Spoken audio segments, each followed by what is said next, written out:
Electricity and telephone.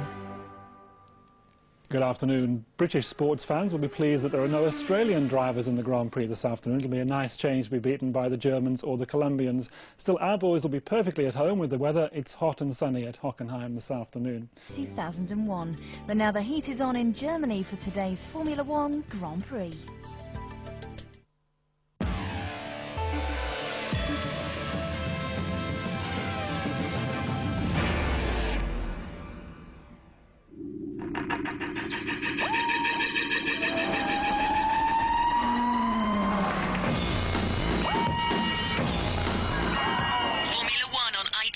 In association with Texaco.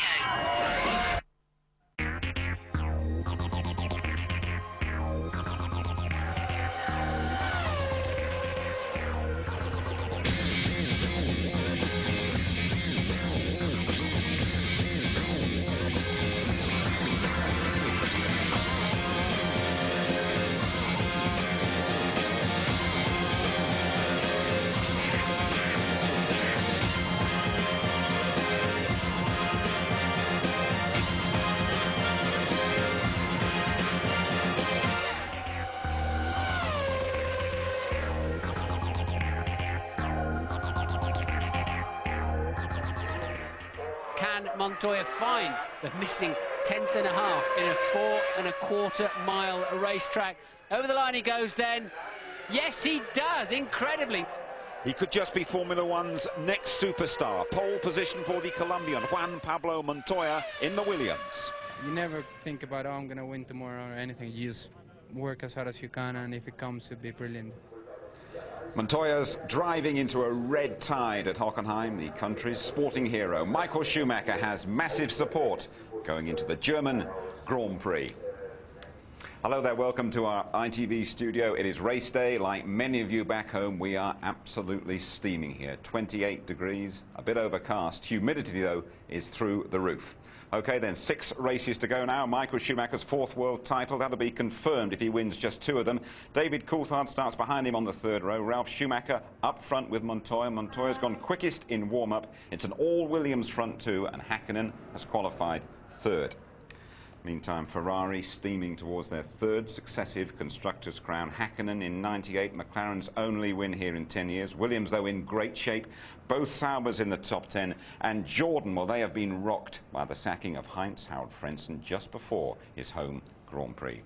Absolutely delighted to welcome BMW's Gerhard Berger alongside Tony Jardine. Now, Gerhard, your engines, I mean, they're producing at the moment, both on the front row in the Williams. Fantastic. They're good, huh? Are they going to last, though? That's the big question. You've had a few breakdowns. That's even our question. Yeah. We don't know, but we're going to see in 2 hours, we're going to know. Well, now we have a great engine performance the whole season already. But I have to say, to get 2 cars in the first row is not just on the engine. We have a fantastic partner with Williams. He did a really great job with the car this year. He's developing consistently. We are improving consistently. Also, Michelin, great first season in and giving us on some circuits tires what are really brilliant. So this weekend everything worked out well, and we could transfer it into a good result. Well, of course, Tony, Michael Schumacher's Ferrari doesn't have Michelin tyres, and he feels that's a big difference here this weekend. He does feel it's a big difference, but he knows how strong the package is, and he accepts that to a degree. And we might see another conservative race from him, just looking for the points. They had some problems with the wheels locking up, but that was about it, really. Never made pole at the German Grand Prix, Michael Schumacher, and he never looked like doing it, did he? No, he didn't. I think it was 97 or 94, I don't remember anymore. I did the race here, you know, and when you came into the Motordrome, everything was yellow. But I was leading then the race in the Ferrari, and in the middle of the race, suddenly the Motordrome was red. They put out the caps, the red caps. Brilliant. Well, it's all red here this weekend, that's for absolutely sure. But Ralf Schumacher, Michael's younger brother, in your Williams, his best ever qualifying performance here in Hockenheim, superb. Yeah, well, both drivers basically the same lap time. They are both in great shape. Even this morning in the warm-up, both was pushing and both did the same lap time again. So I think we're going to see an interesting race. Apart from Silverstone, Ralf has gone very well in qualifying throughout the season, hasn't he? Yeah, he's very strong this year. He over the winter, he changed a bit. His way of working is great. He used really all the potential of his car and the team. So he's very strong. and he had some great results this year. And Juan Pablo Montoya, the Colombian, a newcomer in Formula One this season, and his first pole, Gerhard. Yeah, it's very interesting. He's really, he's a very aggressive driver, very, very talented. Not always yet able to use his potential to the optimum, but it's clear. I mean, he just had a half season in Formula One now. But I'm absolutely sure he's going to be one of the guys for the future, and thanks that we have him in the team. Yeah, at the end of the qualifying session, Luciano Berti made sure that nobody could put in a quick lap, didn't he? Yeah, the yellow flags came out and spoiled a few. It saved a few tyres for other people, but he has had a few scares this year, including throttles sticking open on that car in Monte Carlo when he went down the escape road. He made a mistake at the Jim Clark chicane, and he was trying to make up for it, but he tried too hard, and that was the result. OK, Tony, it is race 12 of F1 2001. Take us through the grid. Well, it's all BMW front row, the first one since '86. This fellow was on the front row alongside Teo Fabi, who was one of his teammates yonks ago. But we're going to see a great battle, hopefully, between these two BMW Williams teammates. We're really looking forward to that. Hakkinen still in the groove after his British Grand Prix win, and Michael Schumacher accepting the situation, but out for points, we feel today. Coulthard missed the Monza test through food poisoning. He's suffering. The car is oversteering. Top speed problems, said Barrichello. Now, there's the two Sauber drivers together. Raikkonen had problems getting the car over the curbs, but still done a great job. Della Rosa ahead of his teammate Irvine. Irvine was expecting 8th, 7th, something like that, but the car is improving nonetheless. The two popular Frenchmen alongside each other, Alesi and Panis. And then Zonta, he didn't do very well. He's down in 15th place alongside his South American teammate Berti, the one we saw crashing Vittoria. And then on the 9th row, the two Benetton drivers sharing the problems together and the row, Button and Fisichella, the two Arrows drivers together, and at the back, Fernando Alonso, now 20 years old, and Tarso Marquez. Now, Gerhard, what's it like when you're on pole for the first time, if you can remember that far back? Any particular problems that pose? Well, especially in Montoya's case, he's very cool. I mean, he's been on several important races already on pole, so it's not really the first time for him. But in Formula One, yes, and of course, it's always a good position to start on pole, and I think you have a good chance to be first in first corner, and then it's already a great advantage to everyone else. One of his early problems this season, he was trying to over-impress. He told me he felt he was over-driving in those early races. I think he puts himself a bit too much under pressure. He wants to come into the game and be already in the first race the new superstar. But we all see that he has a great talent, and it's just a question when he's going to be ready to use it the whole time. So he overdriven sometimes the car this year. He did several mistakes, but he still showed a better potential than most of the other drivers I've ever seen before in the game. He wasn't driving, but he was a passenger in an RAF Tornado recently. I don't know if you know RAF and Marham in Norfolk. Took him up. There he is, Juan Pablo. Went 500 miles an hour, a little round trip for him, and I think he obviously enjoyed the experience. You probably got your own private jet, Gerhard, I don't know if you actually yeah, but one of those. Unfortunately, I never had the possibility to try this one, and I'm still looking to be in white ones, because I think it's a great experience. Well, knowing those fellows at RAF Marham, I think you probably get the invite in the post by tomorrow. Let's just have a look at what's going on in I'm going to inform you. in the Williams garage over there in your absence, and there we are with what just under or 3/4 of an hour or so to go to the race. Really is great to see Williams back at the sharp end of Formula One after a barren spell that must have seemed like an eternity to them. Don't forget that Ralf Schumacher's won a couple of races at Montreal and at Imola, but here at Hockenheim, Juan Pablo Montoya is the main man. Formula One's new sensation has finally done it. Montoya's delivered on the potential we saw at the start of the season with his first Formula One pole. It was a good lap, yeah. I was a bit down in Sector 2. And in the last lap I got Sector 1 very similar to the first lap, and Sector 2 really pulled it together, and I was very pleased with that. While their speed is certainly there, Williams need to perfect their strategies. At Magny-Cours and at Silverstone, Juan Pablo's two-stop race was ruined by his teammate, a one-stopping Ralf Schumacher. Ralf couldn't get past Rubens Barrichello, and he refused to let Montoya through to have a go at the Ferrari. This despite the instructions of the team on the pit wall. So why did the strategies go astray? There's not a lot to explain about. I think you better ask Patrick. There was a short period out on the track where we felt that Juan's progress was being limited. And was it recommended to Ralph that he let Juan Pablo through? A reasonable suggestion was made that he might do so, but he said that he was in good shape and felt he could overpass Rubens anyway, so there's no serious friction about it. Some positive friction is happening within the Williams Michelin tyres. They prefer higher track temperatures and are working superbly in the Hockenheim heat. Something the team will be concerned about is the reliability of the powerful BMW engine. We always see plenty of blow-ups here, and there will be more this afternoon. So it all comes down to a duel between the drivers of the two fastest cars in Hockenheim. Montoya and Schumacher have made some brilliant starts in recent races, but both will have to avoid any first-lap contact. Yeah, I mean, if everything works as normal, we should be first and second in the first corner, shouldn't we? But Tony, he will remember what happened to Michael Schumacher at that first corner here last year. Yeah, well, Coulthard was on pole position, and Coulthard was determined to block Michael Schumacher, who's alongside him on the front row. You watch the move that Coulthard makes, he went diving across just to block him. While he did that, he left that huge gap. Hakkinen went through. Michael then moved across in his one move right into the path of Fisichella. In my opinion, Fisichella had nowhere to go, and Michael, this was one of the third, look at that, straight into Fisichella. Giancarlo nowhere to go, off they both went, and you can see the view there that Giancarlo had, straight into the barriers. And that was one of 3 races that Michael didn't finish, letting Hakkinen back into the championship, and we had a great run into the finish there. What thoughts do you have about your 2 cars at this year's start? Well, of course, start is always a very critical moment, and I mean, what's happened here between Michael and another team, okay, that's racing accidents, but the dangerous one is always that your 2 cars have had this problem, but we've seen already before too. So, of course, we are sure that we have 2 intelligent drivers to get around the first corner. But perhaps 2 intelligent drivers who aren't the best of mates. No, they are not sharing the room yet, but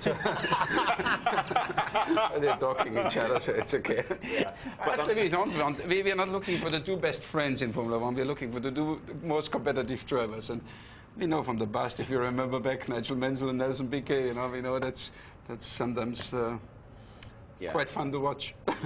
Yeah, but there are a couple of races that Juan Pablo might have felt he could have won if Ralph had let him through, and Patrick Head sort of stammered a little bit when he was asked about whether orders given. Well, but the game works in a different way. It's not a game where the one says to the other one, come past me and go and win the race. Sure. I mean, Juan Pablo this morning before warm-up, absolutely super cool, wasn't he? I mean, he was wandering around with his Spanish girlfriend Connie, half an hour warm-up, and for 25 minutes that was him, wasn't it? And then he goes out and, oh, it's all a bit dull, this, isn't it? But he went quickest in warm-up.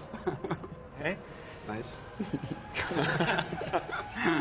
But that's one-upmanship, Gerhard, isn't it? I mean, I have to say, Juan Pablo, for him, the pole position was very important because he was leaking a bit confidence.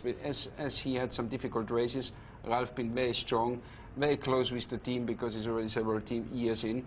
So for him, results like yesterday gives him a lot of confidence, and you can see he's quiet today, and and they're gonna make him stronger. How confident are you, 1-2 in qualifying, you're going to be 1-2 in the German Grand Prix? Well, that's always the point. In racing, in motor racing, especially in Formula 1, you never know what's happened. You know, okay, nobody can deck from us the pole position here or the first row, but now the race is a new game. Michael, sure, as we know, in the race he usually is still strong. Mika, I'm going to see very strong. We're going to fight. Let's see what comes out. Just finally, do you get the impression with Michael that he's going to be racing more for position than winning the race as he did at Silverstone? Yeah, definitely. I mean, he has a different agenda, and for him it's important to stay ahead of David and to collect some more points. It's clear. Mika gonna give everything. He's gonna really fight for it. David has to give everything, and I'm sure our 2 guys gonna do. Okay. We always appreciate your company over here, Gerhard. Thank you very much indeed for joining us. Yes, good luck this afternoon. Thank you. See you soon. Okay.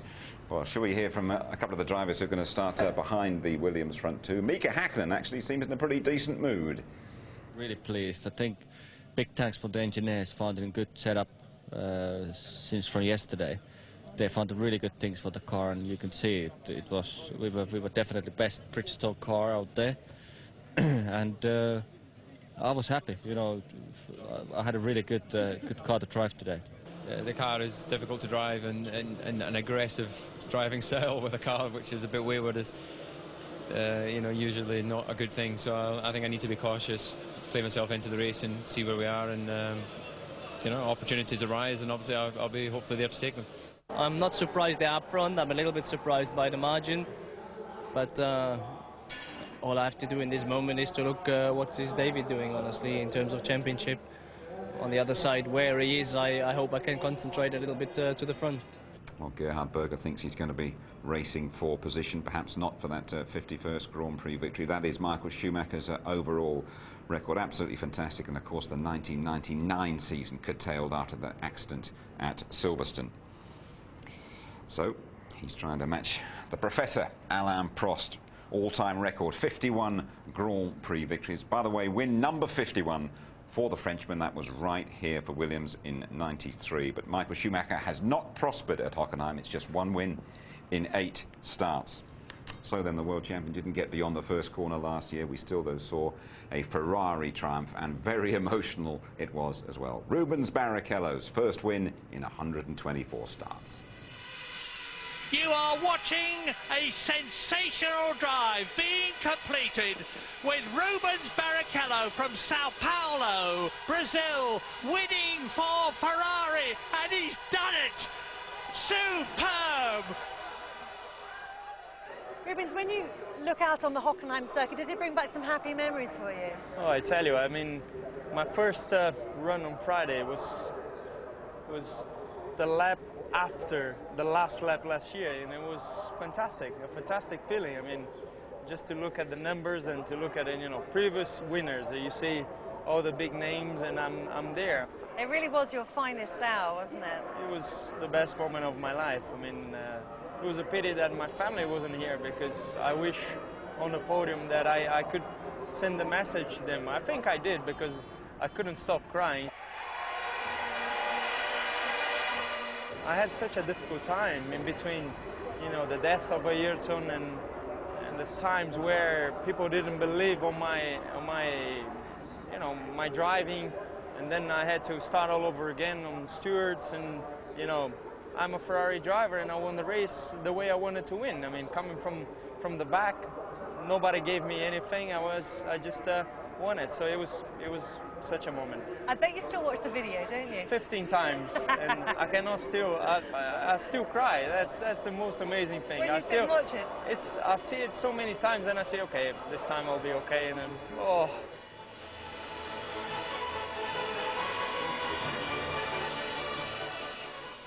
When I signed for Ferrari, knowing that I would have Michael as a teammate, I couldn't be an emotional person. I had to be German, and that's the way when I put the helmet, that's the way I consider myself.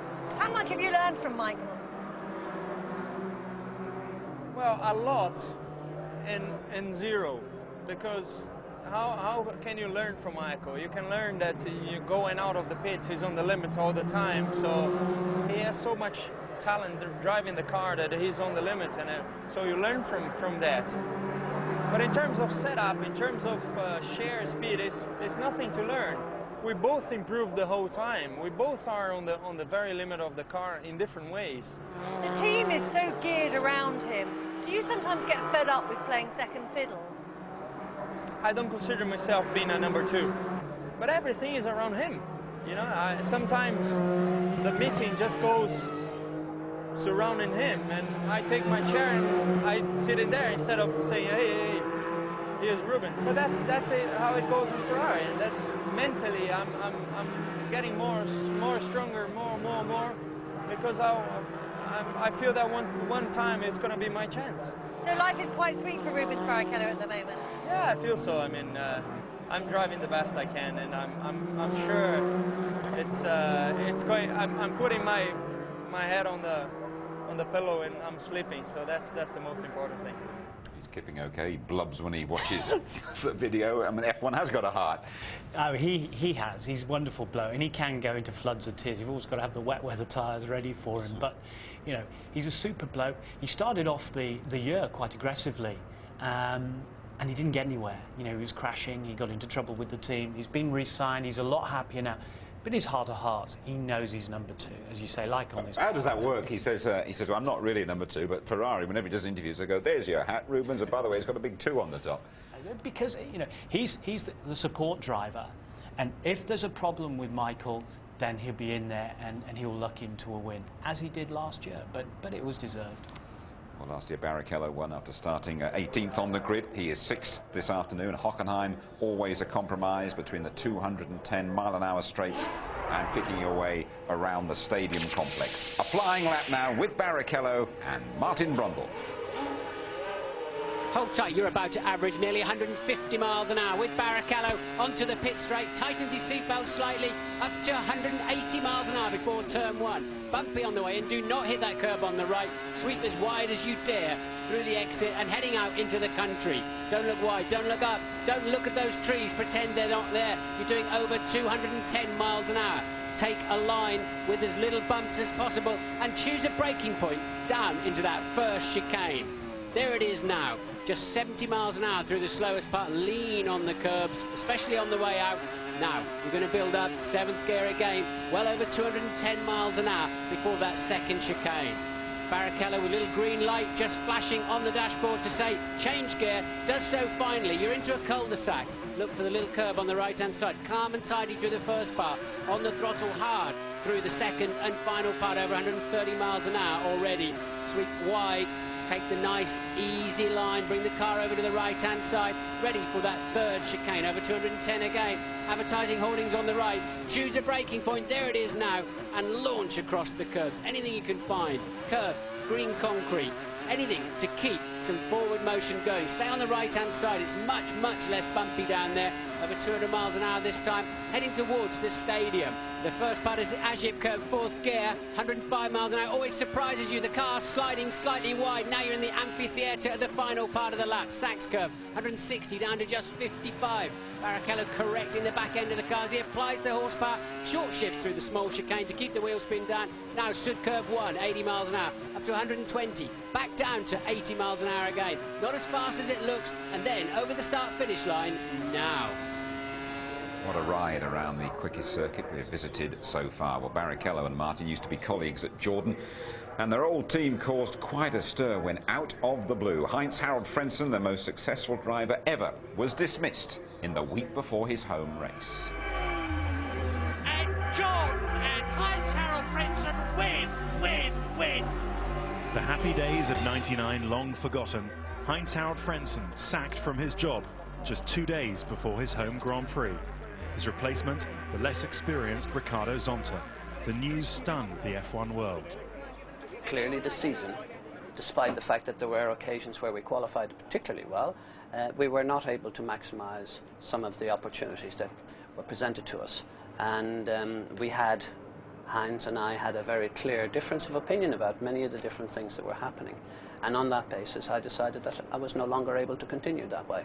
If it's going to be long-term gain for Heinz or for Jordan, then it needed to be done straight away. And I think we all know that prolonging things that aren't going to work or don't seem to be able to work, or in the short term, clearly were not going to work. The only way was to finish it there and then and move on. There's no doubt that Heinz-Harald was going through a run of poor form. He started from 5th on the grid at Silverstone, but finished down in 7th in the race, despite 2 drivers dropping out ahead of him. He was also losing the fight against teammate Jarno Trulli, the Italian out-qualifying him 9 times. The only word from Heinz-Harald himself has been this statement. In it, he says he contests the reasons given for his termination in their entirety. He continues, "My position in this matter is now under legal advice. Due to the current situation, I'm unable to make any further comment at this time." Meanwhile, at Hockenheim, he's left a load of fans with no one to cheer for. So where might he find another drive? One destination could have been Toyota, who joined Formula One next year, but that now appears to be a distant possibility. The only other option is if one of F1's midfield teams get rid of an existing driver and throw Frentzen a lifeline. As for the Jordan seat, test driver Zonta has a chance to stake his claim if he races well today, although his qualifying performance of 15th won't have helped. We may well be seeing other drivers in the number 11 Jordan before the end of the season. So, Tony, the guessing game starts. Who's it going to be? I mean, Alesi's just been mentioned this morning. Well, this is the latest rumour, so I went over to check that out with the Italian press. They're definitely writing that he will fill into the end of the season. Of course, links with the Team 89 Formula 3000 champion. Does that mean that Heinz-Harald Frentzen is then going to be put in his place at the Prost? We don't know. Frenzen's somewhere here out on the circuit. Apparently, he's going to jump out as a protester later on, probably in front of the Jordan But you think cars. Sato, perhaps the Japanese driver, he's got a shout? Well, yeah, potentially he has. The long-term plan is to get some young superstar in there. Maybe move closer to Honda with Sato, but also maybe look at Alonso. Maybe some sort of swap deal because Briatore manages Alonso. This young 20-year-old is a very exciting prospect. He's another one who's in the frame apparently. But Jordan, what a weekend they've been having. I mean, if you're a Jordan fan, you're not going to enjoy watching any of this. No, you're not. The team are not enjoying it. They're not enjoying going in and out of the circuit. Honda not enjoying it, blowing up there for truly a problem. I mean, they used to have, and he was not given the right directions to go back to the pits and didn't make it back for the spare car for qualifying by the marshals, who was upset there. They used to have this hissing snake on the side of the car. And now the team have been here in Hockenheim running the gauntlet. There's Zonta going off. And he was only in 15th place. And a warm-up, they've been going off as well. Zonta did it again, and he's driving very tentatively. And they are being hissed at here. The crowd are hissing, they're booing, the signs are there, Jordan go home. And Eddie Jordan said, I know what it feels like now to be a football team manager when you run that sort of gauntlet of hate. But he said, I can understand it. If I was an Irishman coming to the Irish Grand Prix and they'd removed the Irish hero just before, he said, I'd be upset too. It poses all sorts of problems, doesn't it, Hockenheim, for the cars. You've got that big straight and then this little stadium complex. And this is Alonso, the man we're talking about, and then De La Rosa driving very carefully because he felt loose left front. You see the wheel nut just coming off there, so he saved some damage very well. But it is difficult. It is very high speed, and then you've got this infield section where you need the compromises. And then also Tarso Marquez, who went off. Now the team, Paul Stoddart and his team, have tested this Alex Young, this Malaysian, who may well replace Marquez before the end of the season. And that would be the first Malaysian in Grand Prix racing, which would also be very exciting for the sport. Cheers, Tony. Thank you very much indeed. So Jordan very much on the back foot, but despite their problems in warm-up, Jaguar really look as though they are going places at the moment. Encouraging signs from them. They've been working very hard on the aerodynamics aspect of their car. De La Rosa 9th, Eddie Irvine 11th. That their best qualifying performance of the year. The new aero package, which first appeared on the Jaguars at Silverstone, is paying dividends this weekend. It helped De La Rosa to record his best ever qualifying performance for the team. I love qualifying when the car is good and you give it 100%. I've been driving quite well today. We've gone back to Eddie's setup because it was better and it's proved to be quicker. I think you have to really give credit to the aero team, who have worked very hard all year long. You know, this is all about drag, this place, and probably at the start of the year we might have had the draggiest car out there. And we've polished on this pretty hard, and it's getting pretty, relatively good. But we have a long way to go yet, obviously. But I'm quite pleased. The boss might be pleased, but Eddie Irvine is frustrated and slightly confused. His race pace is getting more and more impressive as the year goes on, and he topped the timesheets here on Friday. But once again, Eddie wound up disappointed at the end of the qualifying hour. We don't understand how we can be 2 seconds off the Williams in qualifying and then run the same pace as them in the race, or near. I don't think we'll run the same pace as them here, but we're just trying to build up a picture of what's going on, to be honest, because at the minute we're a bit confused. Certainly every driver wants to be up front, but you know what you've got. And am I happy being 9th? No. Or should I say, am I satisfied with it? No. But do I know what it takes to get up to the front? Well, I thought we had a car that was going to get us 7th. 7th is as good as we're going to be right now. I mean, that's just the reality. Because we're not going to out-qualify Ferraris, the Williams, or the McLarens. So you got to be realistic. And Pedro was almost 7th, so I think that's pretty good. Realistic view then from Bobby Rahal. Interesting that Eddie Irvine saying the Jaguar's the best handling car he's ever driven around here, bearing in mind he won here for Ferrari when this fella Michael Schumacher was recovering from his Silverstone smash a couple of years ago. We will be right back with Martin Brundle grid walking, and then there is Ross Kemp. The finished article, from novice mechanic to the real thing. A pit stop at the British Grand Prix.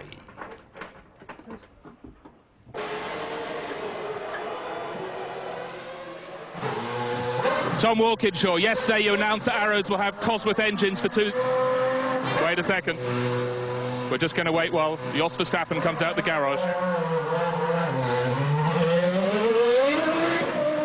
Back to you, Tom. Yesterday it was announced that you have Cosworth engines for Arrows next year. What can you tell us about the deal? Sounds good. Oh, well, obviously, we just what you've said, we've got the same spec of engine as in the factory Jaguar. We're very happy about that. It's a really good engine, and I think that'll make a big difference to the team. Obviously, with Cosworth, there will be an ongoing development programme through the season. Was that one of the most attractive features? Well, I think that the Cosworth engine is probably one of the best 3 engines in Formula 1 at the moment. So it brings with a whole host of advantages. You know, it's light, it runs hot, got a lot of power, and of course you've got a major manufacturer behind it, constantly developing it. So these are all good things. Good stuff. Thanks very much, Tom.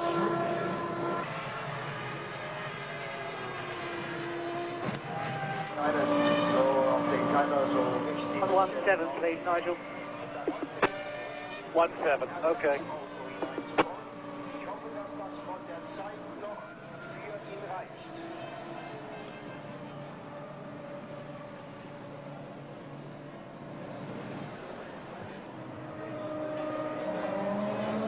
Then 211.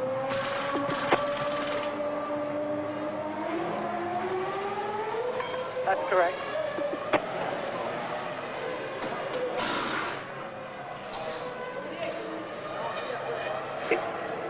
We have 5 minutes to get him out the pit lane.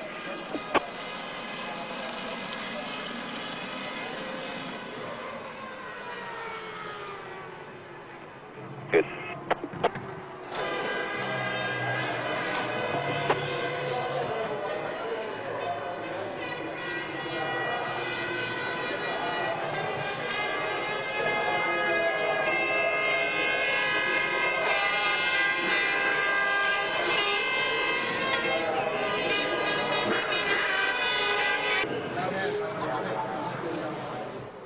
Paul Stoddart, we've just seen Fernando Alonso's car pushed off, having had a fire. He's getting into the spare car. Is it set up for him or for Tarso Marquez, and will he get it here in time? It is set up for him, and yes, he's just about to depart now, so no problems. We'll have to investigate afterwards, find out what the fire was caused by. At this point, we don't know.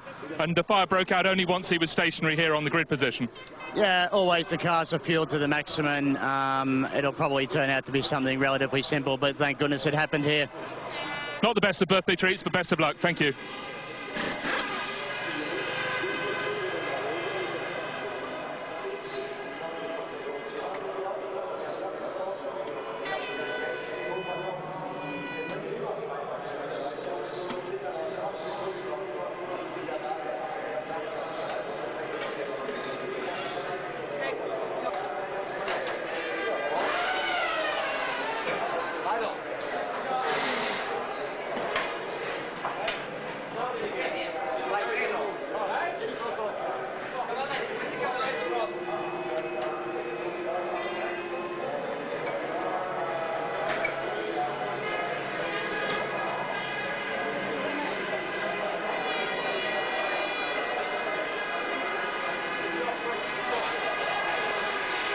The race, and another German as well.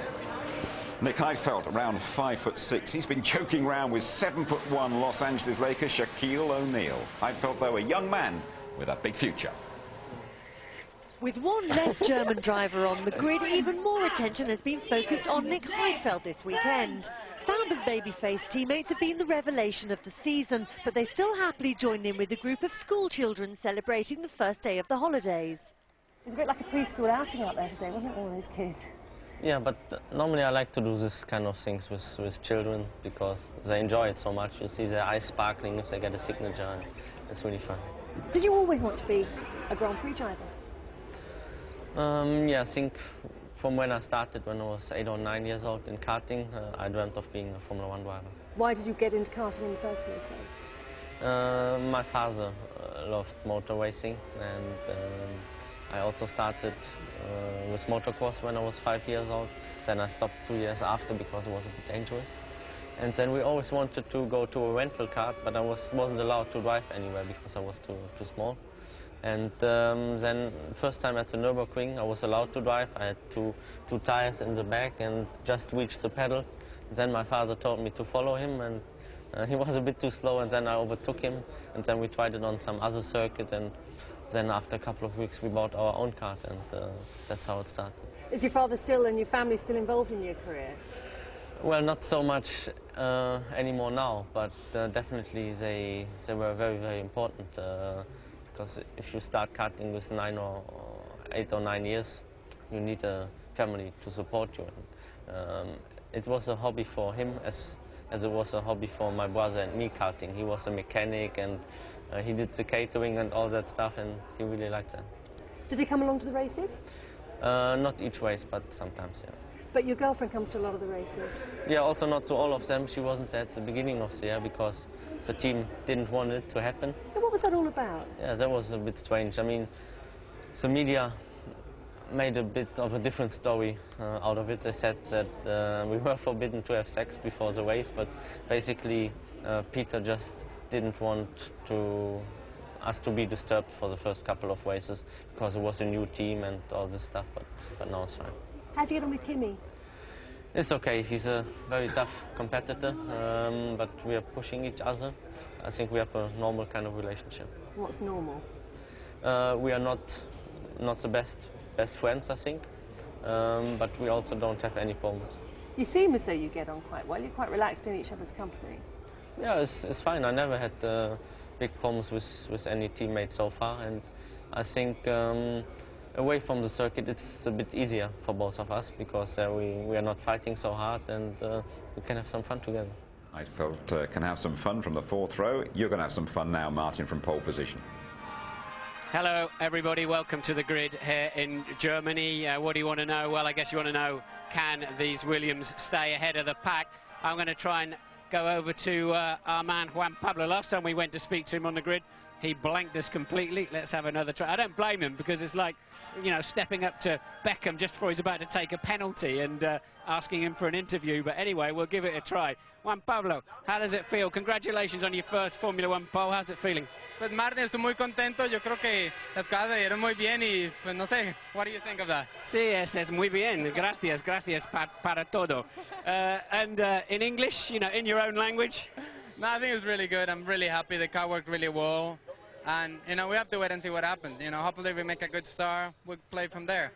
All right, so what's going through your mind then right now, apart from having to talk to me, which is a nuisance? What's really in your mind? Tell the viewers. Well, nothing much, really. Just wait and see what happens. You know, there's nothing you can do about it. You know, what's going to happen is going to happen. You can't change it, so just get on with it. I mean, really cool. You seem almost bored. You seem like, oh, come on, let's get rid of all this rubbish and get on with the game. You know, it's a lot of waiting here, but I think it's going to be quite a good race. I think Ralph and myself will look very competitive, and, you know, we'll see how we compare with everybody else. So can you race, Ralph, today? What's the team said to you? What has Sir Frank said to you? There's no rules or team order or anything. Just go for it, both of us. So you got all the German crowd here sort of, you know, watching, and you've got to beat the two Schumacher brothers, and the McLarens look reasonably strong in the warm-up. Yeah, they look quite good, so we have to wait and see what, you know, on race field, what everybody's going to have. You were super cool this morning. You only intended to drive 7 minutes of the warm-up, yeah? Yeah, that's what we needed to do, and, you know, we want to save the car for the rest as much as we can.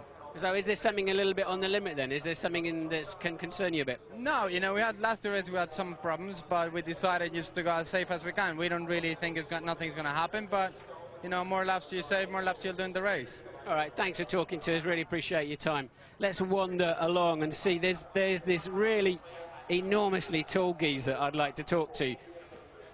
Shaquille O'Neal. Apparently, I'm hearing he's absolutely right to the back of the grid. I've got a minute or so left, I'm hearing in my headphones. So if I can find him, I will, if we trip over somebody else on the way. But I've been dying to talk to him all weekend. I haven't managed to catch up with him. He's apparently down by Eddie Irvine's car, who's quite a long way back on the grid. Let's head down there, shall we? Might as well have a little trot. Keeps us fit, doesn't it? So the big story then, Michael Schumacher only fourth on the grid. Can Ferrari make it a hat-trick? They've won here with Irvine. They won here with Barrichello last year, amazingly not with Michael Schumacher, but he didn't look great in the warm-up this morning either. They've got to chase those Williams. I know they've all taken a lot of wing off. McLaren taken 6 kilometres per hour of wing off, trying to stay with those Williams BMW. I'm going to get pulped if I go and interrupt this guy. Shakil, is it possible to have a quick chat live? Yeah, well, the boss is sort of normally up for it as well. It's ITV. ITV, you know, like we're live here. How's it going? I'm doing pretty good. I'm just here to meet the world's best racers. Yeah, well, you've been voted MVP in the States. You're like the world champion of basketball, yeah? Yes, I am. I won my 2nd title. I'm here today to watch the world's best racers. Yeah, and so do you think you get paid more than these guys? Actually, I'm not sure, but they do it for fun. I do it for fun. We all do it for fun. I'm just here to have a good time. And I talk about my new album, Shaq O'Neal Presents Super Friends, and my new book that'll be released in Germany. It's called Shaq Talks Back. Excellent. Well, it's good to talk to you. I can't hardly reach. My arm's shaking out. Bernie, are you going to have a quick word with us, or are you like, on a mission? What do you mean you're coming back? I'm live. No, I've got to be my brother.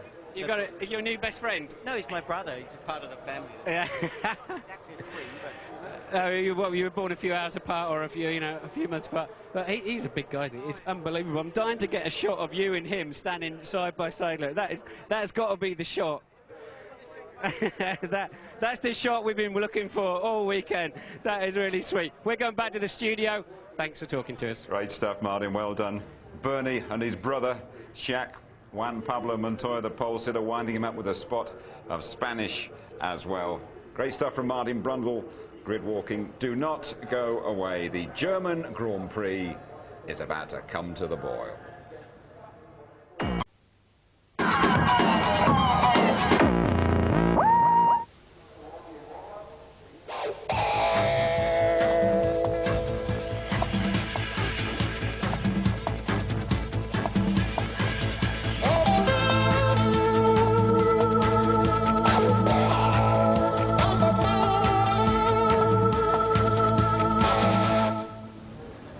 It's race 12 of the championship, the German Grand Prix at Hockenheim. Louise Goodman and Ted Kravitz are the ITV F1 pit crew. In the commentary box, the lightning quick Martin Brundle and James. Good afternoon to James Allen. Thank you very much, Jim. Hello, everyone back in the UK. Well, this championship may not be over, but there's no doubt the fat lady has fully warmed up her tonsils. Michael Schumacher can afford to drive for points in the remaining 6 races, while David Coulthard has to win today. And for the rest of the season, really, it's a very tall order for the Scotsman. But Ferrari aren't painting the town red just yet. This weekend, they've been hit by a blue and white blitz. BMW Williams have dominated qualifying, grabbing the front row with almost an indecent margin of 0.7 of a second over their nearest challenger, Mika Häkkinen. Schumacher in 4th place. But the key question this afternoon will be, can the season's most unreliable team, Williams BMW, with only 8 finishes from 22 starts, can they keep the pace up and make it to the finish? In qualifying, the monstrous 850 horsepower BMW engine and the wide Michelin front tyres gave them the edge. But will the race be a different story? And isn't it nice to have a new driver on pole position? Pole sitter Juan Pablo Montoya. He doesn't care for reputations, and he has no qualms about taking on the Schumacher brothers mano a mano, as he would put it. Ralf Schumacher was unlucky yesterday in qualifying, and he has a burning desire to put this young Colombian upstart in his place. You can see there the Minardi, I think it was, being pushed down the pit lane. Fernando Alonso will start this race from the pit lane. He caught fire on the starting grid. In front of the 100,000 German fans then, Ralf Schumacher wants to put this guy fully back in his place. Williams have grabbed the headlines so far, but as Martin was saying on the grid, McLaren are looking very strong. It was very close this morning in the warm-up, just 1/10 of a second separating the top 4 cars. Ralf Schumacher, Montoya, David Coulthard and Michael Schumacher. And Martin, it's really going to come down this afternoon, I think, to strategy and reliability, isn't it? I think clearly the fact that the Williams drivers sat out a lot of the warm-up and Ralf Schumacher choosing to do most of his mileage in the spare car. I think there's no doubt about it that BMW engine, I think they rev a little bit higher with that. I'm led to believe they do about 400 kilometers before they virtually throw the engines away, 250 miles, so they want to minimize the mileage on that engine this morning. Suggests to me there's a slight Achilles heel there. They did have some engine failures in testing at Monza recently, which is a similar style of racetrack, of course. And I'm led to believe the Ferrari engine and the Mercedes-Benz engine can do well over 500 kilometers before they have to pull them apart and throw a lot of bits away. So quite clearly reliability could play an issue. That's Marquez you see in the pit lane. Of course, Alonso was the car that caught fire, so that means we've got no Minardis at all on the grid, Martin. Just looking down, you can see the back row of the grid is in fact just Arrows's. Both Minardis in the pit lane. Alonso will start, Marquez clearly won't. I wonder if they've given Alonso Marquez's car. I don't know whether their spare car is absolutely ready to go or what, but just a thought went through my mind as I saw Marquez getting out of what appeared to be a healthy car. It was certainly parked on the grid. That's a good thought, Martin. Definitely a good thought. The spare was set up for Alonso this weekend, but maybe there was a problem with it. They quite often do a sighter lap just on the parade laps, the 15 minutes before they form up on the grid. The lead driver will put a lap or two on the spare car, but we don't know what the situation was with Minardi. Tyre blankets coming off then. Those are the tyres that Coulthard has been complaining about this weekend. The Bridgestone tyres didn't work out for him yesterday, but they were fine for Michael Schumacher and the other runners. Coulthard having a particular problem in qualifying yesterday, which deposited him down into 5th place. Big Mexican wave then from this 100,000 strong German crowd. I remember when I started in Formula 1 11 years ago, you could see plenty of spaces in the grandstands. But ever since Michael Schumacher's arrival, you can't even get a grandstand ticket 2 years in advance. That's how popular this sport has become in this country. They want to see the Schumacher brothers triumphant again today. Will they? Well, we're going to find out in a little over an hour and a half's time. It's incredibly exciting here. Wonderful atmosphere. The humidity has really grown. It's quite moist out there. Temperature in the air, 28 degrees. Not quite as warm as it was yesterday, but still plenty warm enough for a motor race.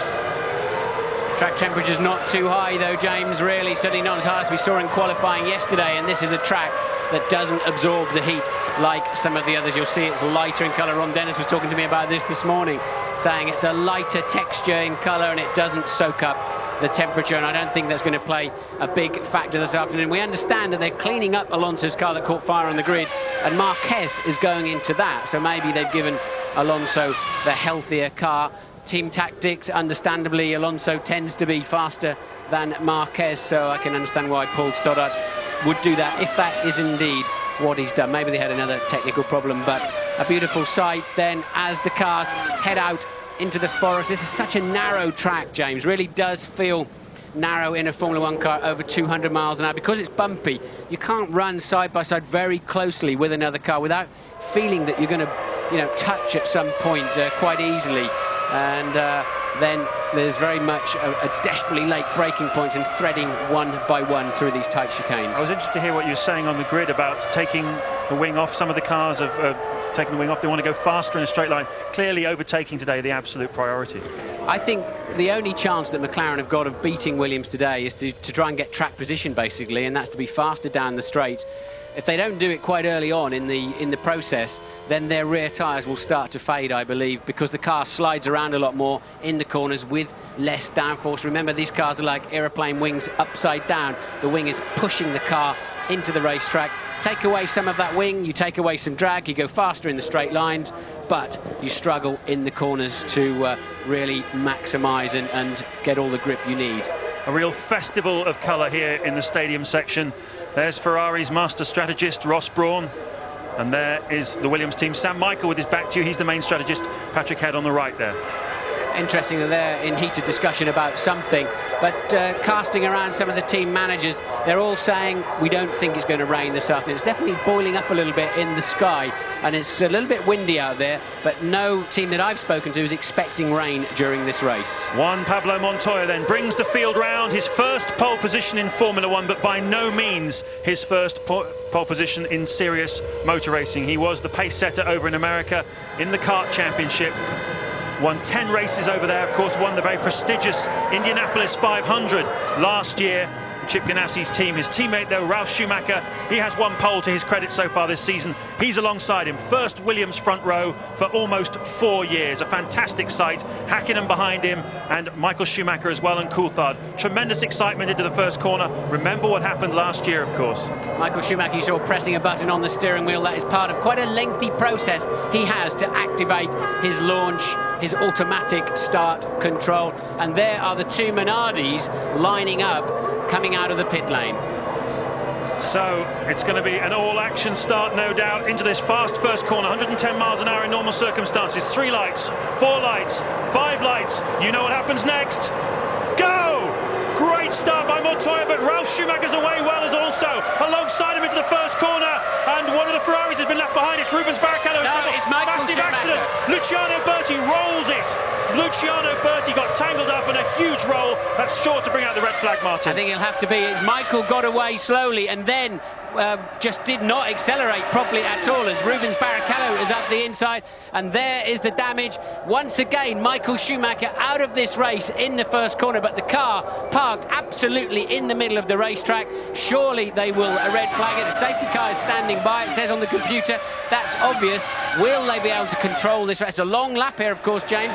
A minute 40 or so before they're going to get round to this part of the racetrack. So it's a Williams 1-2, and Barrichello up into third place, past Hakkinen, as one of the Saubers has a go at passing. He'll get a penalty for that if he does not yield back to David Coulthard. The Sauber must let Coulthard back through. Berti then, unsighted, did not see the slow Ferrari ahead of him and just launched off the back of it. And the Ferrari and the emergency vehicle still right in the middle of the track, just towing now.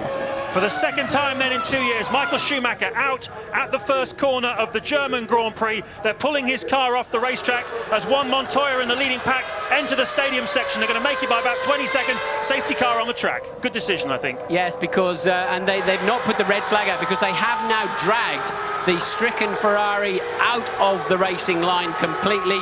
The safety car will pick them up. That is more than anything to enable them to clear up the inevitable carbon fibre debris that I can see all over the racetrack. Well, Michael Schumacher, of course, will have some feelings about this. He might think this race possibly should have been stopped, should have given him a chance to get back into the pits, to get into his spare car and start the race all over again. But just look at this debris. Carbon fibre, it's enormously sharp, very light material, but pick it up in your tyres and it'll just put a little slice in them, which when you're going at 220 miles an hour down the straight, tyre could let go at any time. Yeah, that's critical here. These high-speed circuits where the tyres are absolutely on the ragged edge anyway, that's totally critical for a puncture, and the drivers quite sensibly trying to pick their way through that, but even a little shard can give you a puncture, as you said. Will there be some discussions going on right now with drivers on the radio? I know when you were a Grand Prix driver, you were always a big wheel in the Grand Prix Drivers Association. You talked on the radio with the race organisers when a circumstance was too dangerous, when it was too wet, that kind of thing. Will they be saying, look, get this stuff off the racetrack as quick as possible? Here's another look at the restart anyway. For sure they will be. They have now red flagged at this race, so the race is red flagged. I think there's too much debris on the track. They've had to do that. And now we're seeing a replay this time. Michael Schumacher was slow away. I was watching him out of the window, but then he just stopped accelerating completely. Look, the pack goes around him, and oh, look, completely unsighted. Behind the Jordan was Luciano Berti, collects an Arrows of Bonaldi on the way. That car then is a sledge, and it's just heading its way straight to the scene of the final part of his accident. The race is stopped. It's on lap 1. Therefore, it'll be a whole new restart. Michael Schumacher can take to the grid in the spare car. That is why you're seeing the action going on there. Michael Schumacher can start this race. What a crazy start. What a crazy start to the German Grand Prix. You're going to get it all over again, folks. The only bit you won't get was another grid walk, but you'll get everything else. You get a new start, new parade lap, and we will have a new formation situation. 14:26, then there's a 20-minute restart procedure. They go into the whole new procedure, and that has already been declared at 2:26 local time, 1:26, of course, in the UK, when they're going to restart this race. And, well, a lot of people might say there'll be some chat in the paddock about, oh, of course they had to red flag it because it's Michael Schumacher and it's Hockenheim and it's Ferrari. But I firmly believe there was much too much debris on that racetrack. And here we go then with another replay. Bertie, unsighted behind the Jordan, moves across the track, has not read the speed differential because he's not been able to see it. And really, that's a lucky escape for 3 drivers. Particularly Enrique Bernoldi, because Luciano Berti went right over the top of him. You've seen situations like that in the past. And there's another angle then. Michael slowing down. He's effectively out of this race, James, at this point. Look, and now he certainly is through this incident now. And that is a horrible, horrible accident. And isn't it amazing? They've only just left the start line, and look at the energy and look at the speed with which he continues, despite having ripped off his wheels and bodywork. Look at the speed where he now connects with the tyre barrier, and that is virtually from a standing start. We're hearing now that Michael Schumacher, they're going to check that Luciano Berti is okay, to apologise, no doubt, for an awful, awful situation. There's a strong sense of brotherhood between these Grand Prix drivers that test themselves to the limit against each other every 2 weeks. Michael just checking that he was okay, but we're hearing that Schumacher had a gear problem. He didn't have any second, third or fourth gears as he accelerated up through the box. So restart is going to come up around the corner, and all to play for still here at Hockenheim.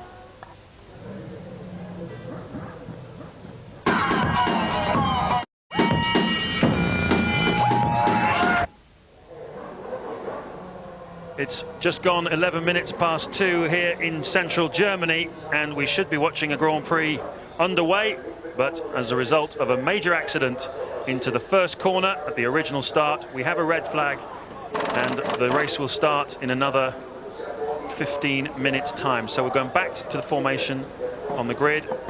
All the cars are there, and there is Michael Schumacher, who has now got into the spare car. He was involved in the incident with Luciano Berti into turn 1, and here is the truck just sweeping up the bits of carbon fibre debris, which of course is so potentially damaging to the tyres on the cars. It was a good decision, I think, to stop the race, but really there's Häkkinen and David Coulthard have a discussion. Really, one wonders whether or not they mightn't have red flagged it a little bit earlier even. Ted Kravitz, what can you tell us? Yeah, James, I'm down here back on the grid. Of course, some of us can get back onto the pit wall. I'm right opposite Michael's car. There is a calm sense of, all right, let's just do it one more time. It is an incredible let-off for Schumacher. It was looking terrible for his World Championship hopes, not that they were that bad anyway, but it was looking just the thing for David Coulthard. However, he now is into the spare. He looks calm. I mean, he's not, you know, gesticulating around or anything. He's okay. The losers here, though, I think, James, are all the other cars, the McLarens and the Williams. They've already been through the stresses of a start. Schumacher is effectively in a new car.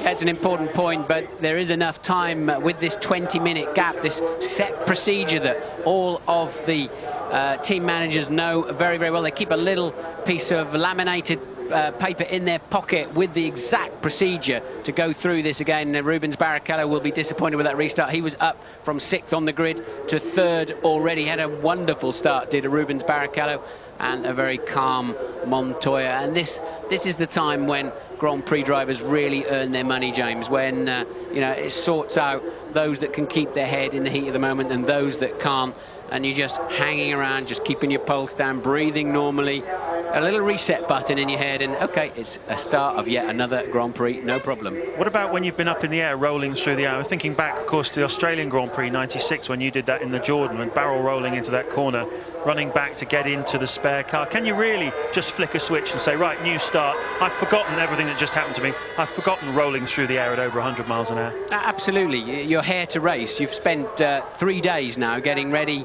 for this Grand Prix, plus pre-race testing and all of the other aspects of coming to this, the 2001 German Grand Prix. And if you can race, if you can get into the spare car, that's all you're thinking about. There's nothing else enters your mind at all. A lot of work there going on down on David Coulthard's car. Quite furious discussions at the front. They've got the opportunity, of course, just to make any last-minute changes, things that they perhaps wish they'd done on the grid first time round. And they're a well-oiled operation, the McLaren team, as are most of the teams in this field. Formula One, the level standard of professionalism really has gone through the roof in the last few years. But it's a slightly more sparse grid we're looking at. There's Peter Sauber on the left and his young protege Nick Heidfeld. Another outstanding qualifying performance by the Sauber team. They really are very strong. About to announce that they're going to have the Ferrari engines for another 2 years, which really is the cornerstone of their competitiveness, I reckon. Yeah, I think that's important for Sauber. I hear that they could, or they need a lot more sponsorship money too. Certainly if they're going to maintain the pace they've had this year and improve it for next year. But they've been the sensation of the season, really. You have to say Sauber underperformed for so many years with sometimes a lot of very good equipment and decent sponsorship. And but this year they finally delivered. We're hearing the crowd cheering. The prancing horse there looks rather more like Bambi at the moment, doesn't it? Just after it was born, sadly, with its wheels pointing in the wrong direction. But other winners then in all of this, of course, are the Minardi team. They can now once again go to the back of the grid and hope that they don't catch fire this time around, and they can start the race proper instead of starting from the pit lane. Wouldn't make a huge amount of difference to them because they were on the back of the grid anyway. Yes, the two Minardis are now on the grid where they should be. There's Pedro de la Rosa.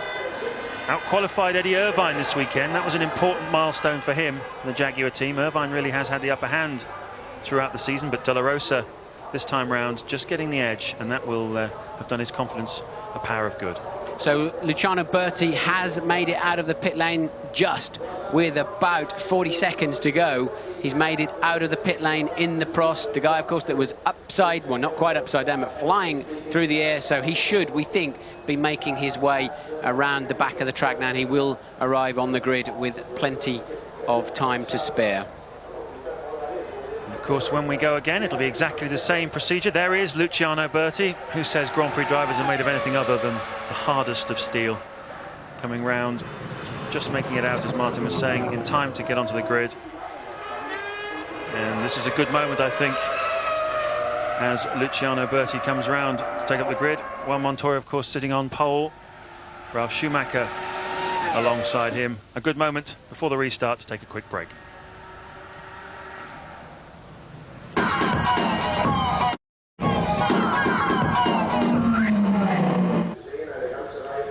It's the German Grand Prix. The restart will be going off in about 6 or 7 minutes' time.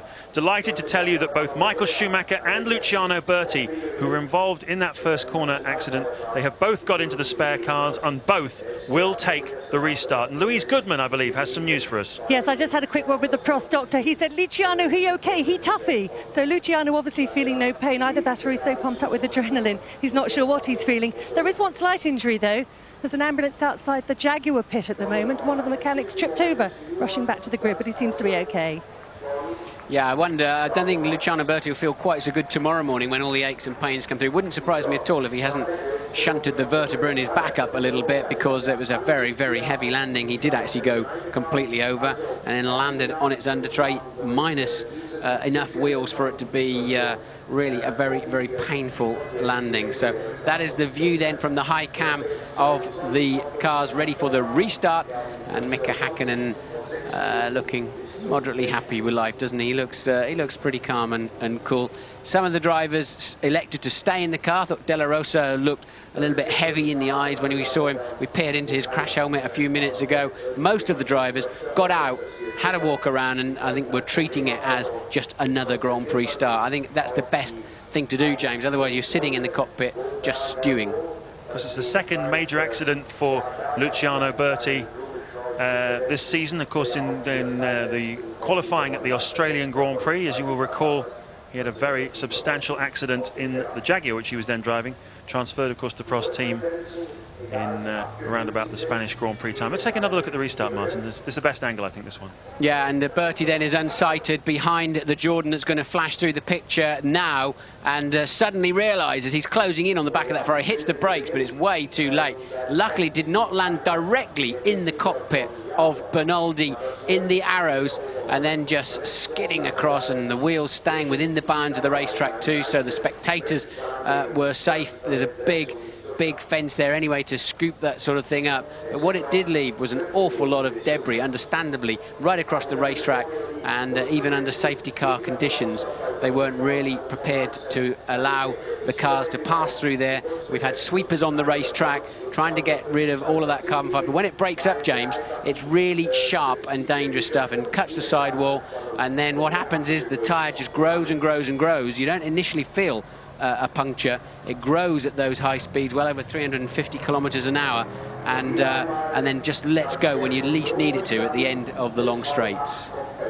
So the safety car moves off. 4 minutes to go. You see 4 lights on the top there, 4 red lights. That means 4 minutes until the race will start.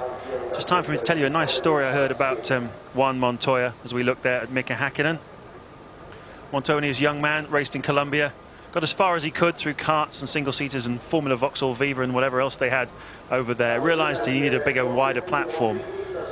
But of course he had no money. His father is an architect, not a terribly successful one, and he needed a break. So he went looking for a racing series where there would be prize money available for the young drivers. Went to America. The big problem then was, how does he get to America from Colombia every fortnight? Just so happened, his father had a friend who was in the flower export business, exporting carnations, fresh carnations to the United States. And every 2 weeks, Montoya and his father would sit in the back of this plane with blankets and thermal coats on them with the flowers to get up to America so that he could race. That's the commitment that's got this kid all the way through and has got him now to pole position here in the German Grand Prix and being one of the front runners in this sport. I thought when I was talking to him on the grid it was just a bad aftershave, but obviously it was too long spent in the cargo hull of a flower aircraft. But anyway, it's coming up roses today so far on pole position, of course, still for the restart. And well, we didn't really sort of look at them too much, did we, on the first start? They were clearly 1 and 2. I don't know which way round it was. I assume it was Montoya first. We were all busy watching Michael Schumacher and all the antics going on around and behind him. And also quite interesting on that first lap, we saw the Sauber going through the runoff zones at the chicanes. And the drivers have spoken to Charlie Whiting, the race director, about that, because you're not allowed to gain a position, but by going through those escape roads, you can have a go at somebody. If it doesn't work out, go through the escape road, tuck back in behind them.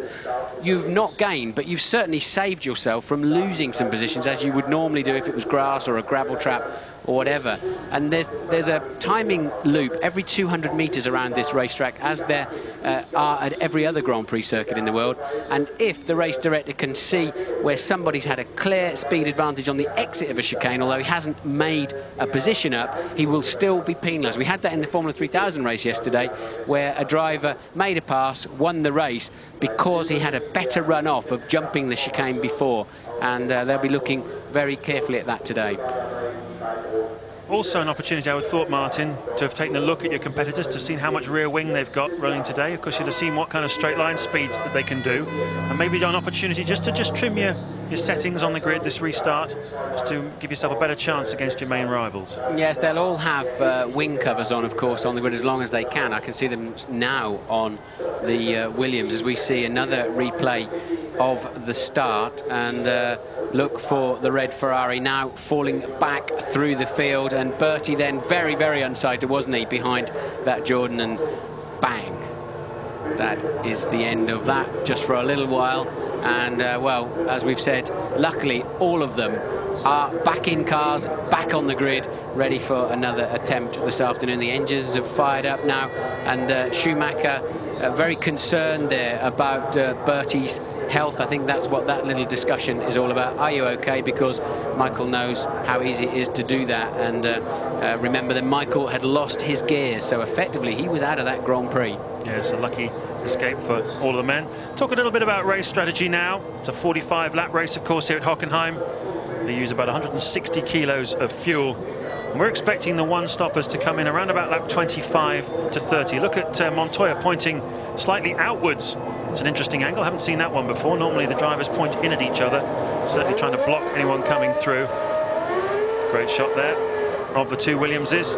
Fantastically proud day for Sir Frank Williams and Patrick Head. They really are back now at the top of Grand Prix racing. Yeah, this is the dummy grid, of course, the dummy grid. So they will now go around on the formation lap. This lap counts as one of the Grand Prix laps. And it's when they come around again is when they'll be getting their car pointed where they want it to be. The inside of the track here is very dirty. It's not the racing line at all, but it does tend, because I think it's fresher tarmac, it does tend to have very good grip down the inside here. I noticed then when the cars just went off, it took the tyre covers off, as we ride on board there with Mika Häkkinen, that Montoya had a brand new set of tyres on. The others all had a set of tyres that looked slightly scuffed. They'd done a lap or two, but Montoya definitely had a brand new set of tyres on. It's an interesting decision. Yeah, well, they certainly both started the first Grand Prix, as it were, with brand new tyres on. And I think because this is a whole new Grand Prix, a whole new start to the afternoon, they can elect to do that if they choose to do so. So Montoya leads them then down into the second chicane. And of course, standing starts are, in recent years, reasonably unusual for Montoya over there in IndyCar racing, where they have rolling starts, where he won the championship, of course. So for him on pole for a standing start is something he hasn't done since his Formula 3000 days. Will be greatly helped, of course, by the introduction of launch control, new systems that get the cars computer controlled. The driver just presses a button now, and when the lights go out, the car takes over and does the rest, hurls the thing at the first corner. Since the introduction of launch control, they now get up to 100 miles an hour, even faster than they did before. It takes just under 4 seconds to get one of these things from a standing start to 100 miles an hour. It's a staggering thought, isn't it? They're all doing well over 100 by the time they arrive at the first corner. Jean Todt on the right there, the sporting director of Ferrari. Norbert Haug there on the left from Mercedes-Benz. A lot of pressure on Mercedes today. BMW have them on the back foot. Intense competition here in Germany between the two leading car makers. Both have many thousands of employees and guests in the grandstands here. I know that Mercedes have 5,000 tickets just for their employees in this wonderful Motordrome, as they call it. Fantastic stadium. Next year, of course, this circuit will be redeveloped. There'll be even more stadium sections. Here's the local hero, Michael Schumacher. But all eyes focused once again on the front row, Juan Montoya and Ralf Schumacher. David Coulthard, of course, who's starting alongside Michael Schumacher on the grid, will be grimacing slightly, thinking, I could well have done with him out of this race today for my World Championship chances. So a big save then so far for Michael Schumacher to be able to restart this Grand Prix. But the reset button has been hit then, and they've all got an equal chance once again. Today's the tension, the atmosphere. Their adrenaline's already been pumped to the limit once this afternoon. It's about to be pumped to the limit once again. Everything is in place. 2 lights, 3 lights go on, 4 lights, 5 lights, and for the second time this afternoon, it is go! Montoya away well. Also Ralf Schumacher, Michael Schumacher much better, but Coulthard right alongside him into turn 1. Who's going to come out in front? It's very even Stevens between the two of them. Bertie, not surprisingly, rather tentative through that corner for the first time, but Coulthard and Michael Schumacher are going at it hammer and tongs, and Rubens Barrichello looks to make a move. Yeah, Barrichello then all over the back of Coulthard. Can Coulthard find a way around the outside of the Ferrari into turn 1? Hakkinen then losing a lot of speed as he heads down into the terminal speed zone down there. Somebody's locked his brakes, and another big accident. Surely that must be Della Rosa, the first of the Jaguars off the line, running into the back of, I suspect, Nick Heidfeld in the Sauber. So we have a Williams 1-2, a Ferrari 3rd, and now David Coulthard coming back. It is Della Rosa in the Jaguar, and we don't know the other Sauber driver yet. It is Heidfeld. Heidfeld in the other car. Coulthard's made it back past Rubens Barrichello. A Benetton then across the escape road. It's all happening. Will they have to put the safety car out again? And still, the Ferrari and McLaren absolutely side by side. That's Barrichello and Coulthard one more time. That's going to get tight. That's going to get very tight. Barrichello getting smart there, realising it wasn't going to pay off. And look how much more grunt he's got coming out of that chicane. We don't know if it's wing level. We know that Coulthard took a lot of wing off before the start of the Grand Prix for the warm-up this morning. And still Coulthard with the racing line then. And Barrichello making it stick around the outside. And the Sauber now having a go of Raikkonen. So Coulthard losing out then to Barrichello that time around. That's a massive scrap for what is 5th and 6th places. Fantastic wheel-to-wheel racing here at Hockenheim. Coulthard seems to be dropping back, though. Has he got a problem, I wonder? Look at the gap now already between himself and Barrichello, or indeed are they carrying different fuel loads? That's one possibility. Coulthard went wide in the first part of that Sud curve, so that's why he dropped back. Coulthard getting right up into the marbles at the top there. So Montoya leads then, James, from Ralf Schumacher by 1.4 at the end of the first lap. Yes, then it's Michael Schumacher 3rd. Here's the accident again, Martin, as Della Rosa hits into the back of Heidfeld. Just misjudged his braking point from the looks of things. That was the man I said sat in his car looking like he was getting stewed, didn't I? I thought Della Rosa looked a bit intense in that car, and he's massively out-braked himself and then just hung on to the brake pedal and straight into the back of Heidfeld. Shame there for Heidfeld, shame for Della Rosa too, but clearly Della Rosa's fault. So Montoya, a 1.4-second advantage over his teammate Ralf Schumacher at the end of that first lap, but Ralf Schumacher has set the fastest first sector time on the second lap. So these two are pushing each other very hard. Michael Schumacher is third, Mika Häkkinen fourth, Barrichello is fifth, Coulthard down to sixth, Kimi Räikkönen pressing very hard in seventh place in the Sauber. Eddie Irvine has done well. He's in eighth place, just what Jaguar needed, because they've got a very fast race car and they're enormously frustrated always by their performance in qualifying. This gives Irvine possibly a platform for the afternoon to really do something. Ninth is Trulli and 10th Villeneuve. And Barrichello now lining up Mika Häkkinen. So are the Ferraris running lighter, or are McLaren just way off the pace at the beginning of this Grand Prix? They were some 5 seconds adrift at the end of the first lap already. So McLaren under pressure, Ferrari holding station really. Michael looking pretty strong there in third place actually, at least still got the Williams in sight down the long start-finish straight here. And look at Barrichello then all over the back of Häkkinen. Never mind Barrichello, look at the gap now between Montoya and Ralf Schumacher, over 2 seconds. The Colombian is really pushing hard, pulling away from his young teammate. Similar age, both 25, within the heart of this Williams team, and they're both desperate to make their mark. Some great scrapping going on also through the field. Barrichello and Häkkinen very close together in the battle for 5th place as well. Jenson Button fans, he's 13th at the moment, not bad, up from 17th on the grid. Montoya sets a new fastest lap. Yeah, remember Montoya led the Brazilian Grand Prix, and Barrichello, look how close he is now. Häkkinen will have to go to the inside, but the sort of speed differential we saw last time around, Barrichello can go right down the outside, and that was like taking candy from a baby, wasn't it? That was so easy, because really when the drag is coming in heavily at the end, they're doing 220 miles an hour at the end of those straights, really the Ferrari looked a lot cleaner through the air. Whether it's wing level or whether it's just aerodynamics, we don't know. Whether it's fuel, indeed. You mentioned before they could be running a little bit light. Gerhard Berger won this race back in 1997 on a 2-stop strategy. Let's have a look at it from Mika Häkkinen's perspective. Just breezes past, doesn't he? Absolutely, and I can see now that that's earlier in the race, actually. I think that's how Michael took third place at the start of the Grand Prix, James. That's down the outside, and Häkkinen's car seems to hit a brick wall, doesn't it, and just stops accelerating, and they're just into the early part of the braking zone anyway there, and the Ferraris menacingly, and there is the accident behind. De La Rosa miles out of bed with his braking, panicked really. Once he realised he was a bit deep, just hit the middle pedal, and it did not slow down. It will never slow down while you've got your wheels locked up. It's just the same as on the road. And Montoya then, his lead up to 2.5 seconds last time around. Well, there was nothing between Ferrari and McLaren in this morning's warm-up. It was very close indeed, as it was yesterday in qualifying as well. So what has happened with the McLarens this afternoon? Have they got an end game in mind? Are they carrying more fuel? All these things are possible, or simply have they got the wrong wing angles? David Coulthard unhappy with his car yesterday, but Mika Häkkinen very happy with his.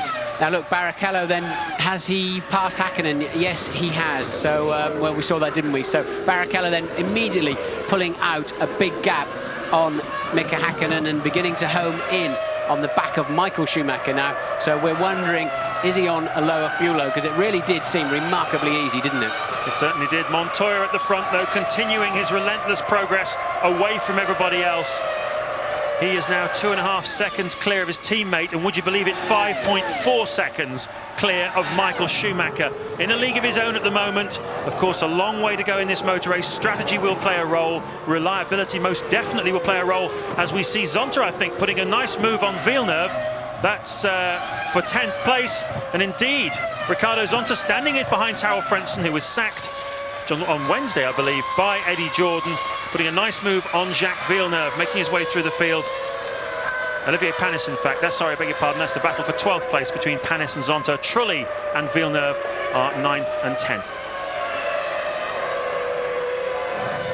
So Montoya then, a new fastest lap, a 1:42.2. That is 2 seconds underneath the lap record, James, of this racetrack already. We've seen lap records slaughtered all around the world this year, haven't we?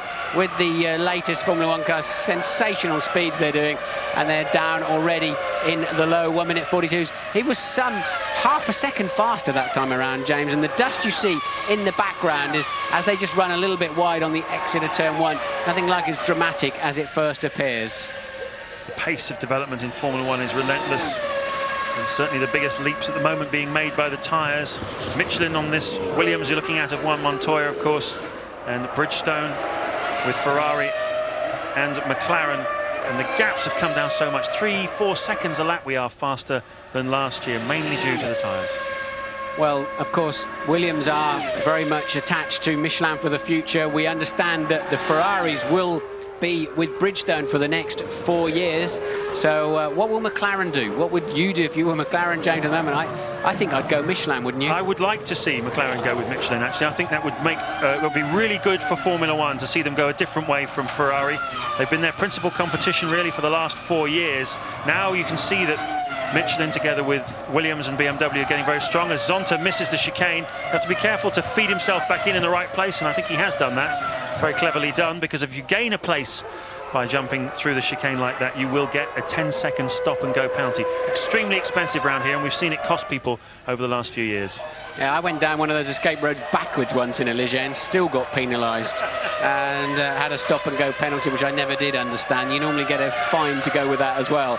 But anyway, look, the Ferraris line astern. Barrichello just 7/10 behind Michael Schumacher. They're 3rd and 4th. Hakkinen 5th and 6th, but they're lapping well over a second a lap slower than the leading Williams at the moment. So it didn't look like it after the warm-up that Williams were going to run and hide. Certainly did after qualifying yesterday, but right now they are disappearing. They're a full 7.6 seconds ahead of 3rd place man Michael Schumacher. Well, it's been a race with plenty of drama at the start. We're looking at Mika Häkkinen's wife Erja there. And one of the other dramas we had, of course, was the Minardi scenario, where both of them were off the grid, the original grid. Alonso's car caught fire. Marquez's car was pulled into the pit lane. I can tell you they're running last, 19th and 20th. And amazingly, Martin, as we look at David Coulthard's girlfriend there, Marquez is already 11 seconds behind his teammate, and we're only 5 laps into this motor race. Yeah, and for some reason Coulthard's fuel flap is open on the wrong side of the car. They're held on by, and that's a Jordan with some damage by the looks of it. Looks like he's got his front wing hanging out and and there it's gone now completely. So that was Trulli, we believe. So Jarno Trulli then has clearly run into the back of somebody. No, it's Zonta. I'm sorry, it's new boy Zonta, the man who replaced Heinz-Harald Frentzen, but according to the computer printout here. Well, we saw him making that mistake at the chicane, and Ricardo Zonta not exactly covering himself in glory on his Grand Prix debut with Jordan. Here's, well, what he did. Yeah, he's just tagged, look, and that's a very high-speed middle part of the track, and he went to use the slipstream he'd picked up, and the piece of road he was aiming at just disappeared as the arrows pulled across in front of him. It wasn't too dramatic, it just was, well, that could have been a very nasty incident. It's almost, Martin, like Jordan have put a curse on themselves this weekend, haven't they? They've fired Heinz-Harald Frentzen before the weekend, before even his own home Grand Prix. There are banners throughout this stadium saying, Jordan, go home, Eddie, we hate you. And throughout the weekend, they've just had a catalogue of disasters. Engine blow-ups, car failures in qualifying yesterday for Trulli, and again in the warm-up this morning. Now Zonta has lost his front wing, and Jordan will want to forget the 2001 German Grand Prix as Zonta comes into his pit. It's all part of the soap opera of Formula One, though, isn't it? You can go from hero to zero very quickly, but you can also go from zero to hero as well in this game just as quickly, and Eddie Jordan knows that only too well. Let's talk about a man then who's turned his fortunes around. That's got to be Juan Montoya. Yesterday, Frank Williams said he thought that Montoya had had a really good talk to himself after Montreal, where he almost got into a fist fight with Jacques Villeneuve in the driver's briefing. He was over-aggressive in Monaco, over-aggressive in Montreal, and this weekend he really has shown he's turned it all around. And Louise has news for us. Louise doesn't have news for us right now, but what we're looking at here is Barrichello being allowed past Michael Schumacher up into 3rd place, somewhat confirming, I think, our idea that he may well be running on low fuel at the start of this Grand Prix. Got off the line like a rocket, and he's been scything past cars, and Michael quite clearly letting him go through there. But I'm surprised how much gap Michael's then allowed to develop so quickly. But Barrichello then now getting after those Williams. He's 9 seconds behind the leader. Won the race here last year, Rubens Barrichello, from 18th place on the grid. He started this race from 6th, and, well, he's certainly challenging now. Louise Goodman. This time with Pedro de la Rosa. Pedro, was that maybe a slightly over-optimistic move? Yeah, well, I made a mistake coming into the second chicane. I braked too late. just as simple as that. Sometimes you have to take risks. I made a good start, and it was not that I braked too late. It was just or later than I would. It's just that they were stuck in the first chicane really slow. Everyone was on first gear, and I arrived there in completely too quick and could not stop the car. Locked, hit Nick, and that was the end. Thanks, Pedro. Yeah, they're always slow in the chicanes on the first lap as everybody's jockeying for position. That's a guaranteed, that's not a maybe, that's a definitely that's going to happen. And there's the gap already then that Barrichello has opened up on Michael Schumacher. Schumacher lapping 1.4 seconds slower than the two Williams that are running first and second at the moment. And Montoya's lead then up to 4.7 seconds. And as you can see now for yourself, Barrichello 4.3 seconds further down the road in third position. Can he make this lower fuel load work for him this afternoon? He's got a heavy and hard afternoon ahead of him, and that presumably then is Zonta pulling out of the race. There must be some other form of damage on Zonta's Jordan from when he tagged with the arrows going down the straight. Ricardo Zonta then retires from 20th place in this German Grand Prix. Montoya still leading after 8 laps from Ralf Schumacher. Barrichello up to third, having been let through by his team leader, Michael Schumacher, who's now fourth. It's where he wants to be, in front of David Coulthard, his main title rival, who is down in 6th place. Between the two of them still, Mika Häkkinen. Kimi Räikkönen holding on in 7th place. Another strong performance from this young Finnish driver. Then Eddie Irvine in 8th, just 0.6 of a second behind Räikkönen. Trulli is in the fight as well in 9th. Jacques Villeneuve is in 10th place. And we're looking at the race leader, Juan Montoya, and this is what he got a reputation for over in the United States. Pulling away from the start. A very aggressive, feisty racing driver. He's a fantastic physical presence, Montoya. Big, powerful forearms, a real barroom brawler. Louise, what can you tell us? Well, I'm stood here with Nick Heidfeld. Let's get the other side of the story. Nick, Pedro admitted responsibility for that one. Presumably you'd agree with him. Yeah, I mean, I think everybody who saw it on the TV has to say that it wasn't my mistake, but I'm out of the race. And your face is registering your disappointment. I mean, we've been very strong all weekend. I've been on P7 for the last 2 days, and that's the maximum we can achieve. And another really bad thing is that it's the third or even the fourth time that I'm hit in the race, and nothing I could do about it. Bad luck, Nick. Thanks. Yeah, definitely a very ambitious move there or mistake it really was by De La Rosa, which he was good enough to admit.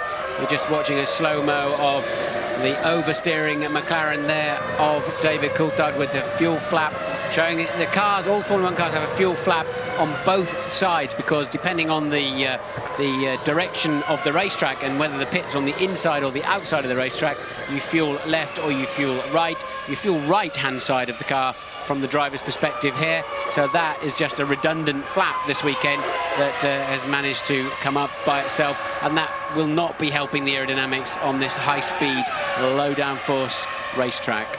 I mentioned before that Eddie Irvine has a better race car than he has a qualifying car, and he's putting some moves now on Kimi Räikkönen. This is the battle right on your screens. I think the directors cottoned onto it too. Just 0.6 of a second between them as they went over the line last time, and Irvine has been monstering him through 1 or 2 of the chicanes on this lap. We'll see what Kimi Räikkönen is made of shortly, I think.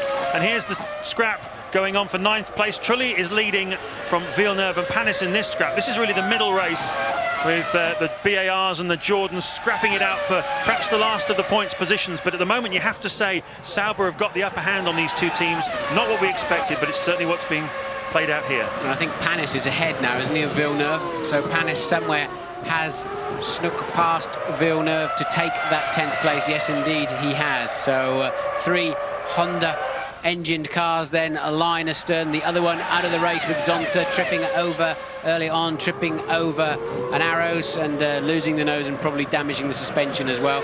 And this is a very good scrap in the middle of the field. 9th, 10th and 11th then. But if, I tell you, if those Williams are one stopping this afternoon, this is a whitewash, because they're romping away a second and a half per lap from the Ferraris and the McLarens in particular. And if they only have to stop once this afternoon, they're going to win it by a country mile. It's Montoya turning the same sort of lap times on this last time through as Barrichello, so he's going quickly as well. We think he's running low fuel. Gives you an idea of the kind of pace of the Williams at the moment. This is a good scrap though. Olivier Panis in the white BAR, chasing down Jarno Trulli in the yellow Jordan. The scrap for 9th place. Jacques Villeneuve has either been passed by his teammate or allowed his teammate through to attack Trulli. This, of course, the battle for honour amongst the two Honda teams. A fierce scrap between them this season, both using the same Works Honda engine. And this is really a racetrack where you can see whether the chassis is better. He's making a move. Yeah, he's making him go the long way round, is Jarno Trulli. And has Panis got enough at the end of the straight? No, he clearly has not. And he really got on the brakes quite early there, did Olivier Panis, realising it wasn't going to work that time around. Braking absolutely is critical here, it seems, this weekend. It's really been underlined. You've got to get your braking right, not just in qualifying to go quickly, but in every sense to make your overtaking manoeuvre. And, of course, in De La Rosa's case, not to go crashing into the back of another car. Absolutely, but Panis certainly getting on his brake pedal very early in that manoeuvre. I think he gave up on that one very early in the process. But Montoya there locking his unloaded inside left into Sachs hairpin, but no ABS brakes on these cars, of course, unlike most road cars these days. No ABS is allowed, and a good thing too. Needs, I don't think there should be automatic gearboxes either. A fundamental aspect of driving a racing car is turning the wheel, pressing the throttle, controlling the engine power, and knowing how hard and exactly how to and when to brake. And Louise is down in the pits. With Riccardo Zonta. Riccardo, Eddie said to me just before the race, I'm having a nightmare weekend. I think you just added to that. What happened? The race was quite okay. The car seems okay in the race, but when Verstappen made a mistake on the Jinken, I catch his toe and I was going to overtake him. I was beside him and he just closed the door. I don't know if he didn't see me there, but I was completely beside with him, and I, touched my front wing, then was going my race. You're obviously kind of keep this drive, not the race you wanted, really. Sorry? You're trying to keep this drive, not really the race you wanted. Yeah, it was a very difficult weekend for me. Of course, I felt some pressure, but I made some mistakes on the weekend, also some reliability problems. It was very difficult. Thanks, Riccardo. And there you saw Panis finally getting braver on the brake pedal down the outside of Trulli. I don't really know why Trulli allowed that apparently to happen so easily, but Trulli looked like he was on the ragged edge trying to slow down as well on the inside line. And Trulli now picking up the toe and coming back, but he does not. He tries to have a go at the last moment. That was really clumsy, totally clumsy of Trulli. He was going to have a go, he's shaking his head in the cockpit, and rightly so, like, I'll have a go, no I won't, yes I will after all, and that is the net result of a silly spin. I could have done that. Ridiculous by Jarno Trulli, very strange mistake. Montoya leading then on lap 12 by 6.7 seconds from Ralf Schumacher, 7.4 seconds now as they cross the line. He really is in control of this motor race, but there's a long way to go yet. We haven't had the pit stops. An awful lot can still happen. Here's another look at the move. Yes, and Trulli then locking up on the inside. This is the first chicane.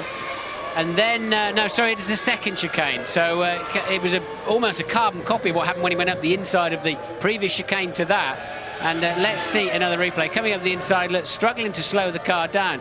Well, just a silly, pathetic spin, really, wasn't it? And the man on the move at the moment is Rubens Barrichello. Just 2.6 seconds now behind Ralf Schumacher as we take another look at the spin of Jarno Trulli. Barrichello going faster than Ralf Schumacher that last lap by 0.2 of a second. He's eating into the advantage. Michael Schumacher and Mika Häkkinen are 4th and 5th, and they're lapping some 1.3 seconds a lap slower than that battle for 2nd and 3rd place as Eddie Irvine comes out of the pits. Yes, Irvine, the only remaining Jaguar, of course, De La Rosa out of the race on the first lap. Irvine was running strongly in 8th. He's on the softer Michelin tyres, the only team to run those of the Michelin runners, and quite clearly is on a 2-stopper this afternoon. So Montoya then 7.4 seconds ahead of Ralf Schumacher. Barrichello just 2.6 seconds further down the road.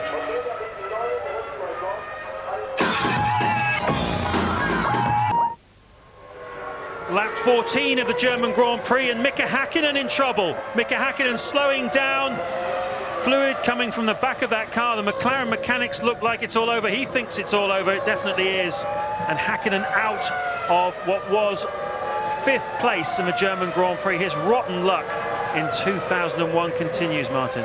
Yes, it does indeed, and we saw a lot of fluid coming out of the side pod of the car Mika knows there's a little back road into the back of what is actually the paddock rather than the pits. He could have turned left there and actually gone into the pit lane. He's chosen to go to the route that takes him somewhere near his motorhome and his civvies that he'll be jumping into anytime soon, because Hakkinen quite clearly out of the Grand Prix.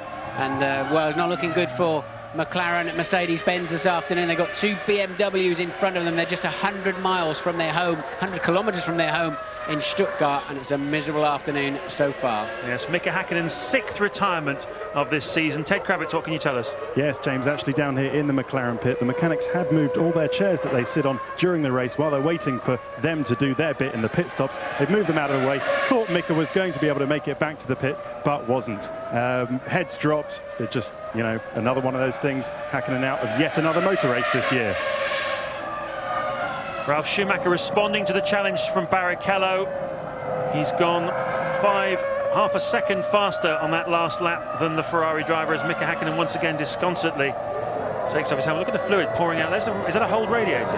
Yeah, the radiators are situated there. Certainly looks like water, doesn't it? Rather than it's not oil, and it certainly will not be fuel, because that's tucked in a rubberized tank right in the back of the driver's seat in the center of the car. So I would assume that is some kind of connector or failed radiator there for Mika Hakkinen. And Ralf Schumacher really on it once again on this lap. It's Montoya you're looking at now, that he was 8.3 seconds ahead last time over the start-finish line, and Ralf trying to find a bit more pace. His teammate very much outperforming him in the first third of this Grand Prix. He certainly is, and BMW certainly outperforming Mercedes. The battle for German honour between the big car constructors. The big lock-up there for Ralf Schumacher. You can see Rubens Barrichello's head bobbling around there. Just what Martin was saying before about how bumpy this track is. There's Michael Schumacher. That's the margin between them, 9.2 seconds. Schumacher clearly driving for the points this afternoon and keeping Coulthard behind him. He's currently 10.5 seconds ahead of his nearest championship challenger. We'll see him any moment now. There is David Coulthard. Yeah, he's losing about 1.8 seconds per lap to the leaders. The fuel flap won't be helping that, but it certainly won't be much more than a tenth or two around this lap, I would guesstimate. And then that must be for Rubens Barrichello. They must be, yes it is indeed, Barrichello in then at the end of the 17th lap. So Barrichello, the first pit of the afternoon, scheduled stop. Bang on target for a two-stopper. Rubens Barrichello comes in. He's going to take on about 50 kilos of fuel, and he should be stationary for about 8.3 seconds. What's he doing? Oh, well, I think the clock was a bit out there. Bang on target for a two-stopper. So we now know that our hunch was right. Rubens Barrichello should filter back in again around about... Oh, it's difficult to tell. It's quite competitive there. He seems to be behind the McLaren of David Coulthard, so in which case he's filtered in 6th place. Well, that means it's working out well for him then, doesn't it? I mean, they've now both got to stop one more time, and we know that Barrichello's got the faster car, so that is looking pretty healthy for Ferrari ahead of McLaren, but they're not going to be anywhere near these guys. But they will be disappointed, I think, Martin. I think probably the idea there was to get him out in front of Coulthard. That would have been the game plan. They'll be disappointed. He's got all the work to do again of getting past him. But of course, one less car for Barrichello to pass this time round is that McLaren of Mika Hakkinen. As into the pits comes Kimi Räikkönen from 7th place. Yeah, surprising how many teams have elected for the two-stopper this afternoon. Traditionally, it doesn't work here, does it? I mean, as you said, Berger did win the race like that, but only because other cars dropped out in many respects. So Eddie Irvine then in the pits again. That must be a problem for Eddie Irvine, because he's already made a stop this afternoon. And Räikkönen, I can see the mechanics saying, no, cut the engine at the top of your screens there. So another good afternoon potentially for Kimi Räikkönen, cut short. Two cars retiring at the same time, starting to drop out a little bit now as Hakkinen walks back. Bad news for Jaguar, both of their cars out of the race. Bad news for Sauber, both of theirs too. Hakkinen, Zonta, Heidfeld and De La Rosa, the retirees. Only 18 cars running after 17 laps. And Ralf Schumacher putting the hammer down now. Sets the fastest lap of the race so far in pursuit of his teammate. Thinking about pit stops in the not too distant future. We expect them anytime between lap 25 to 30. The two Williamses at front. Montoya at the moment having the upper hand. Jenson Button having a good afternoon. He's up into 8th place and running on the same sort of pace actually as for example, Coulthard and Panis and Koen Villeneuve, the runners that are now just ahead of him in terms of positions on the racetrack. So Jenson Button certainly having his strongest run for the Benetton team. Good to see Jenson Button working his way back up towards the front. Story going around the paddock this weekend that the odds that you and I talked about yesterday in qualifying, Martin, of 9-1 on Montoya getting pole position. David Robertson, who is Jenson Button's manager, was telling you and I both about it. The story is he put 10 grand on it as Montoya goes past the back marker Minardi there, and made £90,000 from the bet. Not bad work. Well done him. But I would imagine there that Montoya would grimace a little bit. Remember when he peerlessly led the Brazilian Grand Prix, only to have a lapped car, Verstappen at that time, run into the back of him, and it was just to see him pass and chop back in front of that Minardi just brought that picture back in my mind.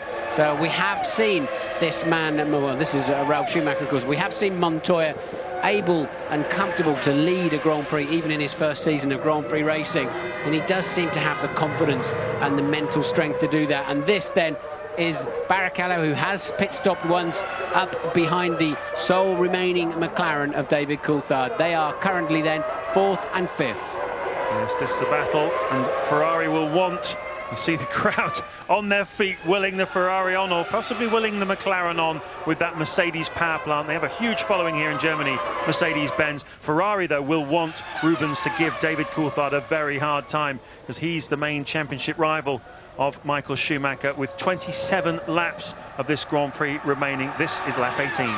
But it's strange, isn't it? We're 100 kilometres, 60 miles from Stuttgart, the main base of Mercedes-Benz, as you watch Bertie. He's having an exciting afternoon. He's been upside down once. He's in another car and recovering there from a spin by the looks of it. He's currently running in 10th place, though. We've had a lot of retirements, of course. Add to that list definitely Raikkonen and Irvine, and Louise is with Mika Hakkinen. Yeah, Mika, we could see some kind of fluid coming out of your car. What was the problem, a whole radiator? Well, disappointing, obviously. We were going well. Even we were running that time, I think we were 5th running that time, but I was very confident with the car that where we can bang a good result into today. I was looking for finishing a podium, maybe 3rd, maybe 2nd, never know, but just a lot of vibration. Suddenly arrived from behind me, a lot of smoke, and I lost the drive, and engine just stopped. Thanks, Mika. David Coulthard defending his corner heavily there, and that's where we saw Barrichello pass earlier in the race when he had a lighter fuel load, and Coulthard really seemed helpless down the straights, didn't he, with the Ferrari in his slipstream. And despite having knocked the wing off that car, they're just not fast enough in a straight line. These two were wheel to wheel in the early stages as Rubens Barrichello put a move on David Coulthard. He's looking to do it again. Turn 1 is not really the place, but he'll be biding his time, thinking about the tight chicanes at the end of the long straight here. The first chicane, they'll be braking from over 200 miles an hour down to 60 miles an hour, and that might just be the place for Rubens Barrichello to go for a rematch with David Coulthard. Strange to see, though, that Coulthard is still a lamb to the slaughter, because they're carrying roughly the same fuel. If not, Barrichello would actually be carrying a little bit more fuel, in fact, on a two-stopper. Coulthard getting very leery, though. And that's what you hear David Coulthard talking about. He said, I don't like the balance of the car. It's too oversteering the chicanes. That's what he means when the back end is stepping out. He struggled on that in qualifying. He was blistering his tyres. Barrichello trying to go the long way around, and David just squeezing him gently one more time. This is a good scrap. These two go back a long way, back into British Formula 3 when they were head-to-head for that championship. Barrichello taking that Formula 3 championship from David Coulthard.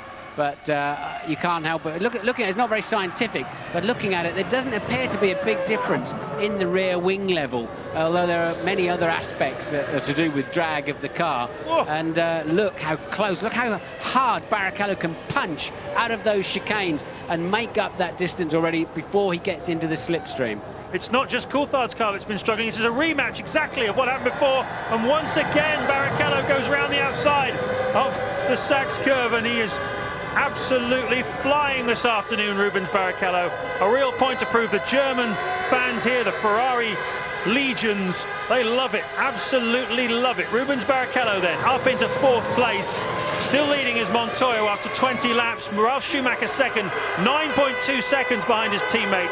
Michael Schumacher now 27 seconds adrift of the Colombian, and Coulthard still having terrible problems to get that car pointing in a straight line out of the corners. And Barrichello 4th and Coulthard 5th. Here it is again. Now this is the 3rd chicane. This is the beginning of the move, and Coulthard running raggedly round the outside, really desperately trying to find some grip, and Barrichello able to keep a neater, tidier line, just punch out of the corner. And well, this is a brave move here, no doubt about it. You're risking, you're relying on the guy on the inside, not just giving you a little tag and sending you off into the gravel trap. I remember you saying a while ago, Martin, this is a blind bend as well when you come into the stadium. It's very difficult to see, so you're committing yourself to a line round the outside of a corner you can't see. Yeah, you've been honking through the forest for best part of a minute, and not an awful lot going on apart from the occasional big stop, and all of a sudden the trees disappear and you come into this stadium area, and that corner always catches you by surprise. Now, it doesn't matter how many times you go around it, and it is a difficult corner to see as somebody sort of almost switches the lights on and takes the trees away. And the race leader Montoya then coming up to lap 13th place, Bernaldi in the orange arrows, and he will do that easily then up into the 1st chicane, and he will also be grimacing one more time. I'm lapping an arrows, please do not run into the back of me. I can win my 1st Grand Prix this afternoon. Montoya coming here, of course, off the back of 2 races where his teammate Ralf Schumacher refused to let him through. French Grand Prix, Ralf Schumacher said the radio wasn't working. British Grand Prix, he said, I'm not moving over. Patrick Head of the Williams team said, well, maybe we would have made a place up. You see again the move of Barrichello. And I can tell you that the Williams pit crew are out ready for one of the 2 drivers. We don't know yet which one it'll be. That's the Ferrari boys celebrating Barrichello's bravery, but we're about to have our first Williams pit stop. And it's coming up shortly on lap 21. A strange time to be making a pit stop, really. Neither fish nor fowl, neither a 2-stopper nor a 1-stopper. It might just be that they've entered the window and they think they'll just get Montoya in now, get him out safely because he's so in control of this race. Yeah, it strikes me you're better while the track is still, they're still putting rubber down and is a little bit less green, shortening up that 1st stint. You've got a slightly lighter car on the start line as Montoya does indeed take to the pit lane. Slightly lighter car gives you a better percentage chance of getting into the 1st corner first, and then you can still make sure you're on a 1-stopper, and I'm assuming they will fuel that car now to the end of the Grand Prix. Well, let's wait and see. There should be about 11, possibly even 12 seconds worth of fuel going in. Took a while to get the nozzle on, though. Slightly delayed start to the refueling process. The tyre men are already. It only takes 3 seconds to put the tyres on. And they've got a problem with the fuel hose. Williams have got a problem with the fuel hose. They've had to go for Ralf Schumacher's fuel hose. This is a disaster for Juan Pablo Montoya. Time evaporating. He's going to need 8, 9, 10 seconds with the fuel. And Ralf Schumacher leads the German Grand Prix. And Michael Schumacher may well get Montoya as well. A catastrophe for the Colombian. He's out of the pit lane now. And here comes the Ferrari. That's going to be nip and tuck when he gets around the corner. But of course, Michael then has the momentum, but he also has to stop yet. So what a disaster for in fact, that's Barrichello, isn't it? So yeah. He's dropped about 15 seconds behind Michael. That still puts him in reasonable shape. Michael still has to stop yet. So well, disaster for Montoya. Absolutely. It normally takes about 26 seconds to make a pit stop here. That's how much time you have to take out of your race. He's lost 41 seconds in that. A disaster, but now he's got to fight back, and that is going to be worth watching. So we've got a Schumacher 1-2 now, effectively. Ralf leads Michael by 18.9 seconds, as you can see. And surely that puts Ralf in with an easy chance then to win the Grand Prix, providing he doesn't have fuel rig problems or any other pit stop problems. I still think Montoya's got more than enough speed to beat Michael Schumacher this afternoon and take second, but that win now, all of a sudden, looking highly unlikely, you'd have to say. Well, Montoya had a 7-second advantage over Ralf Schumacher before he came into the pit stop. I worked out why he made the pit stop then. It's because he was about to catch the Trulli Panis Berti battle for 10th place, and that would have taken him a long time to carve through. That's why the lead drivers are coming in for their pit stops now, and here comes the Ferrari into the pit lane. Michael Schumacher currently second then after Montoya's drama. Can he regain the track in front of Montoya? We're looking for Montoya. Can't see him at the moment. Yes, he's coming past now, so Montoya will stay ahead. He did have a healthy lead, of course. Here Montoya does get ahead then of Michael Schumacher. So he's into second place now, Juan Montoya. Michael Schumacher should be able to rejoin without losing too much ground.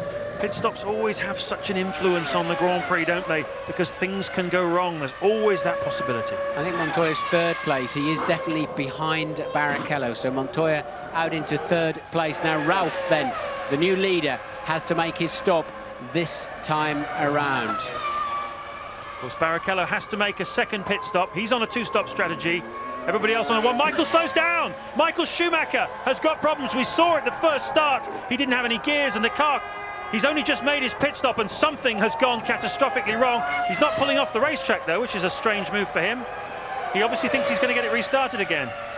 I just didn't want to go onto the grass, I think, but clearly the car has failed. He's thumping the steering wheel. He really should have pulled that out of the racing line as brother Ralph then pits for his one and only scheduled stop of the afternoon. Leader Ralf Schumacher into the pits. Let's see if it works out okay for him. They had the fuel hose on first time around, but clearly no fuel was coming out of Montoya's hose. They had to go for the spare. There's Montoya entering the stadium now. I can see him. He's behind Rubens Barrichello. Ralf Schumacher is going to regain the lead of this race. It's all turned around. It's all going off here at Hockenheim. Michael Schumacher's out. Mika Hakkinen is out. Ralf Schumacher is now leading, and we've got Bertie off again. What an eventful afternoon he's having. And that's turn one, where, of course, he's already been in those... in that conveyor belt with the incident on the first start. So Bertie, I think you'll see him coming through the picture, just missed his braking point on the way in. It's very bumpy on the way into that corner. It is easy sometimes for the chassis to just bottom out and you just miss the turn-in basically and go straight into the gravel trap. And there's Michael Schumacher waving out. There's quite a big grandstand out there actually down at that first chicane. But unusually then we're seeing a Ferrari out of the Grand Prix.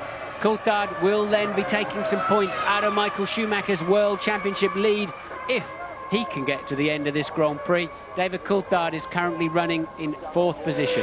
Well, the gap is 37 points going into this Grand Prix. If Coulthard takes the 3 points for fourth place that he's in at the moment, that gap will go down to 34 with just 5 Grand Prix left. Jenson Button exiting the pits. He was in 7th when he made that pit stop.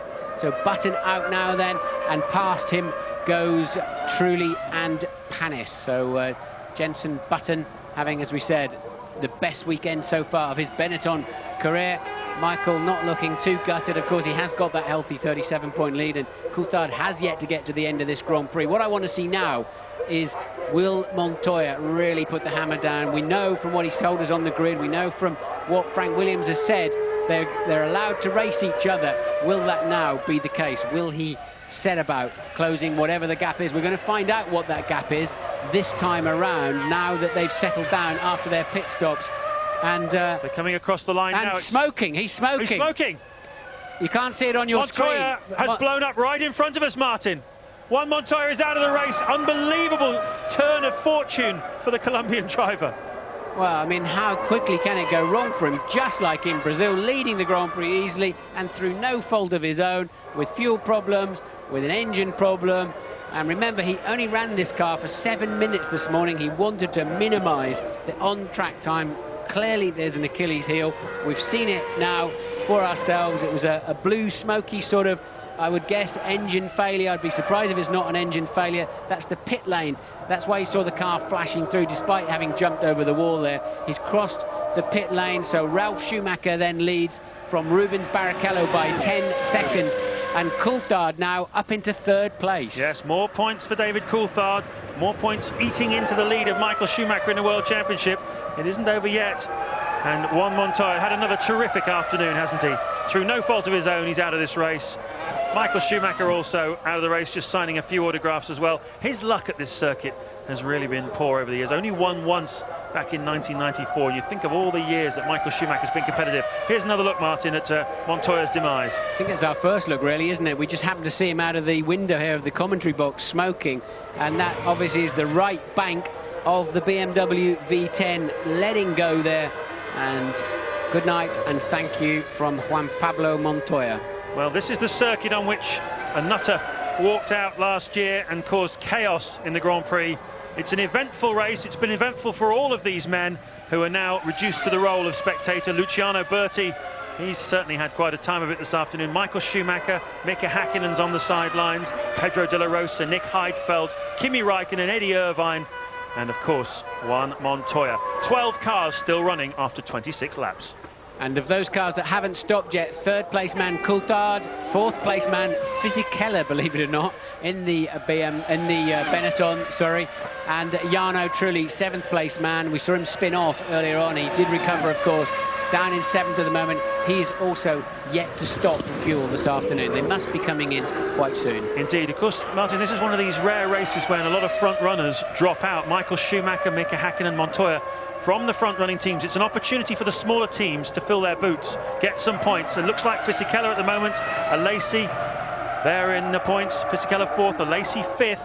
That's Fisichella making his stop, so he'll drop him out. But he's not. He's quite a big gap over Villeneuve. He'll come back behind Villeneuve. He may just be on the fringes of the points after this stop. Nevertheless, an opportunity for all of these guys to get some much-needed points. McLaren mechanics in the pit lane too for this man, David Coulthard. There you see it. So Coulthard in a solid third place. He was 29 seconds ahead of Fisichella, so should easily be able to retain that third place. Just down the road in front of him by 6 seconds is Barrichello, second place man. Barrichello is also yet to stop, but of course so has David Coulthard, and we've seen the Ferrari is faster this afternoon for whatever reason than the McLaren. So this is your leader then. Moving into lap 28, Ralf Schumacher, 10 seconds ahead of Barrichello. Barrichello yet to stop again, and Coulthard in for his one and only stop of the afternoon. Quite late, isn't it? At the end of lap 27 for Coulthard. Ted Kravitz. Yes, James, there were looks of resignation at Williams when Juan Montoya flew up. So Coulthard into the pit now ahead of me. A set of scrubbed Bridgestones on for him. Just looking at the tyres. Oh no, the fuel tank hose does go off. It's an okay one-stopper. The tyres are in a terrible state though, around 10 seconds.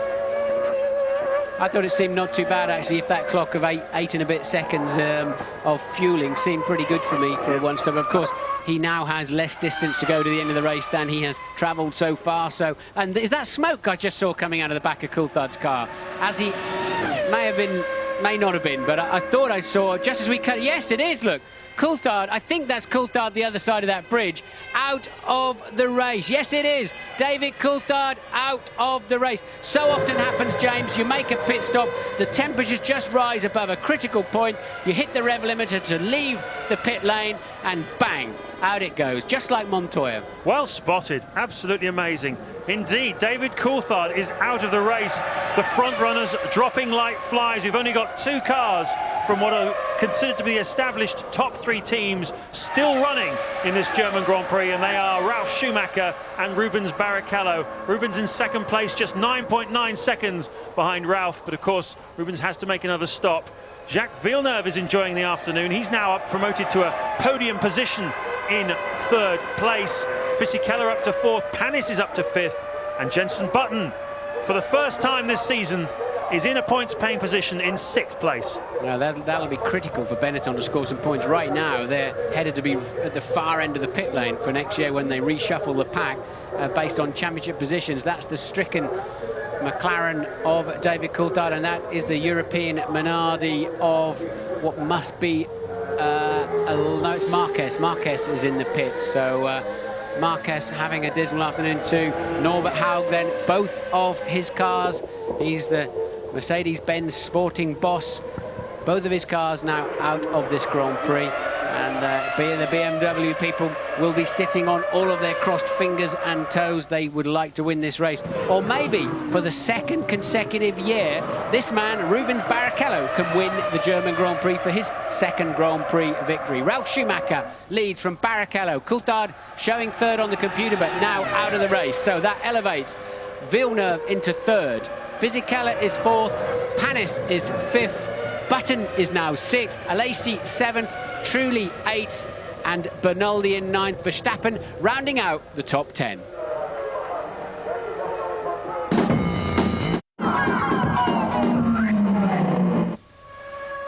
Lap 30 of this 45-lap, topsy-turvy, utterly crazy German Grand Prix. We've seen it all this afternoon. We've seen a first corner accident involving Michael Schumacher. We've seen a car rolling through the air. We've seen a restart.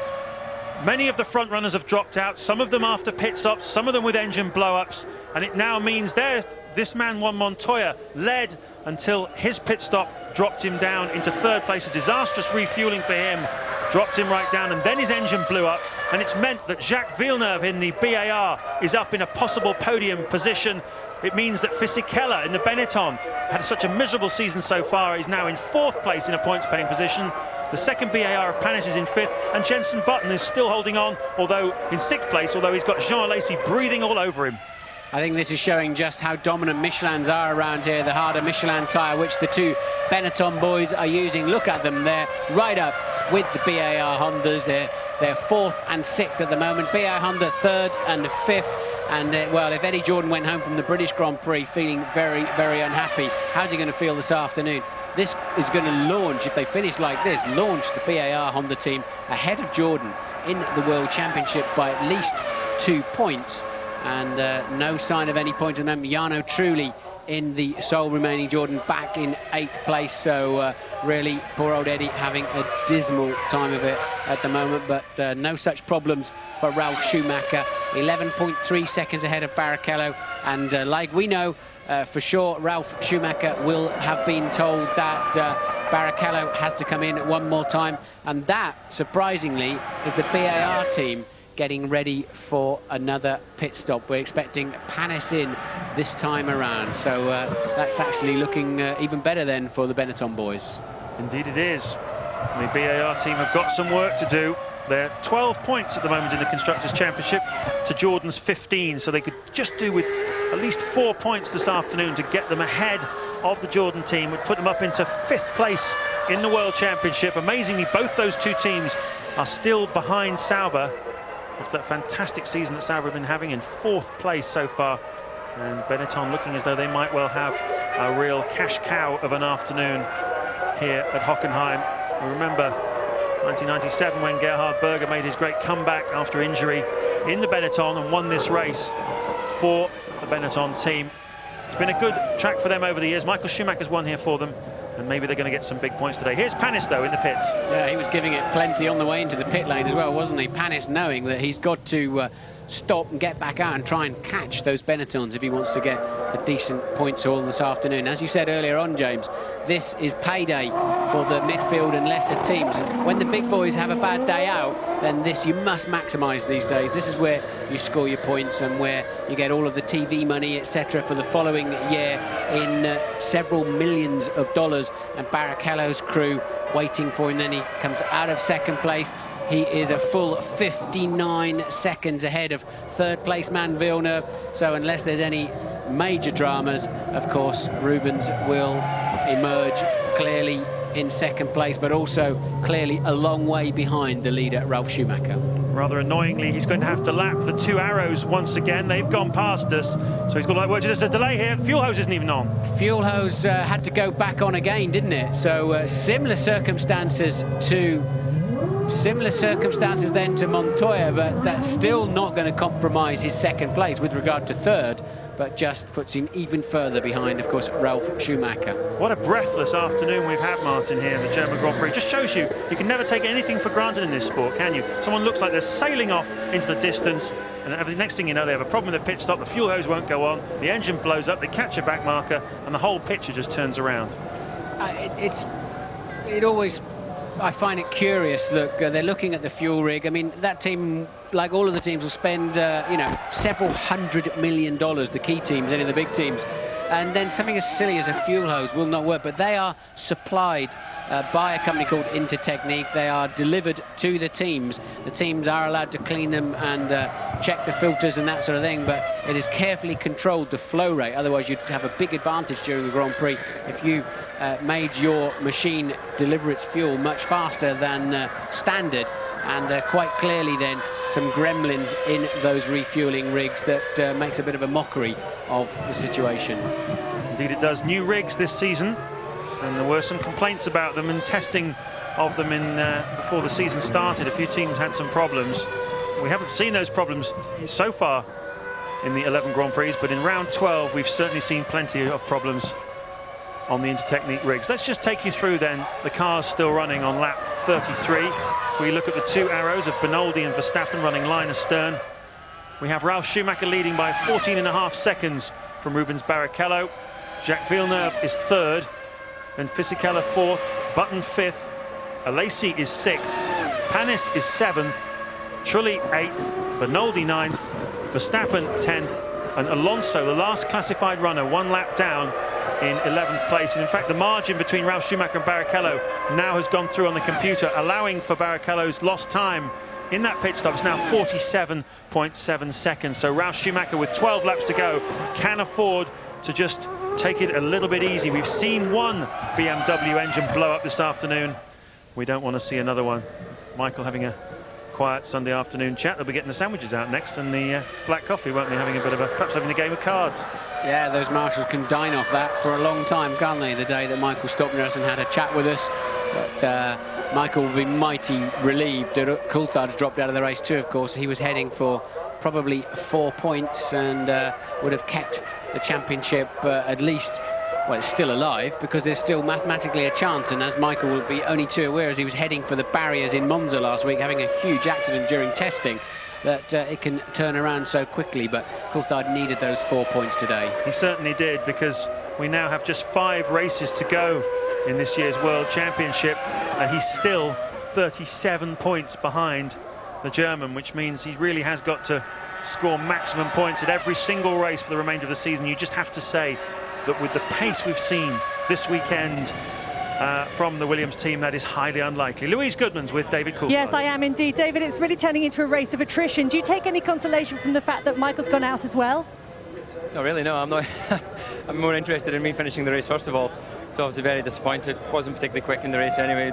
So much oversteer. I think I had enough for the whole grid. And I was just trying to keep the car on the island, and obviously tried hard to battle with Rubens for the first half of the lap, and then again latterly, but just weren't on the pace today. Not been a good weekend at all for you, really, has it?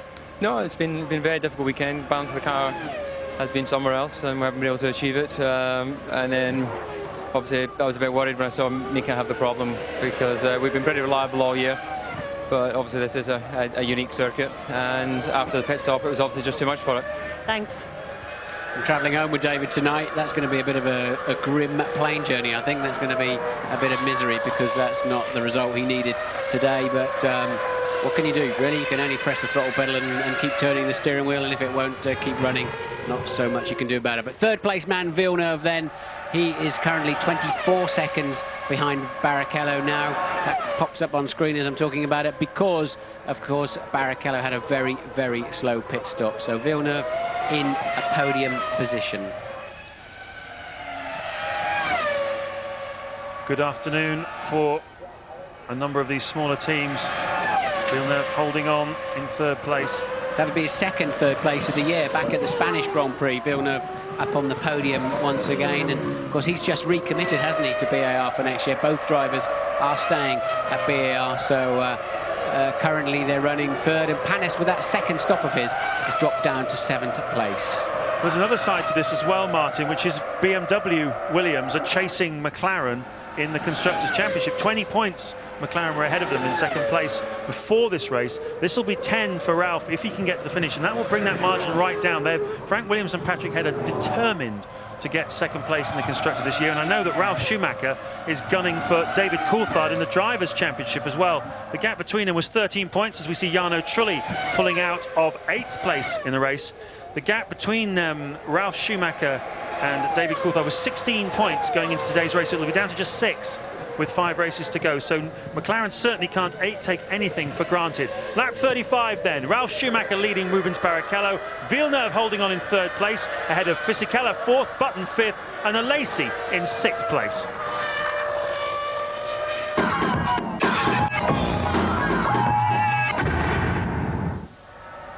Eight laps remaining in the German Grand Prix. James Allen and Martin Brundle with you. A very happy looking Patrick Head. 50% happy possibly. Their man Ralf Schumacher leading this race, looking very comfortable with a 49-second lead.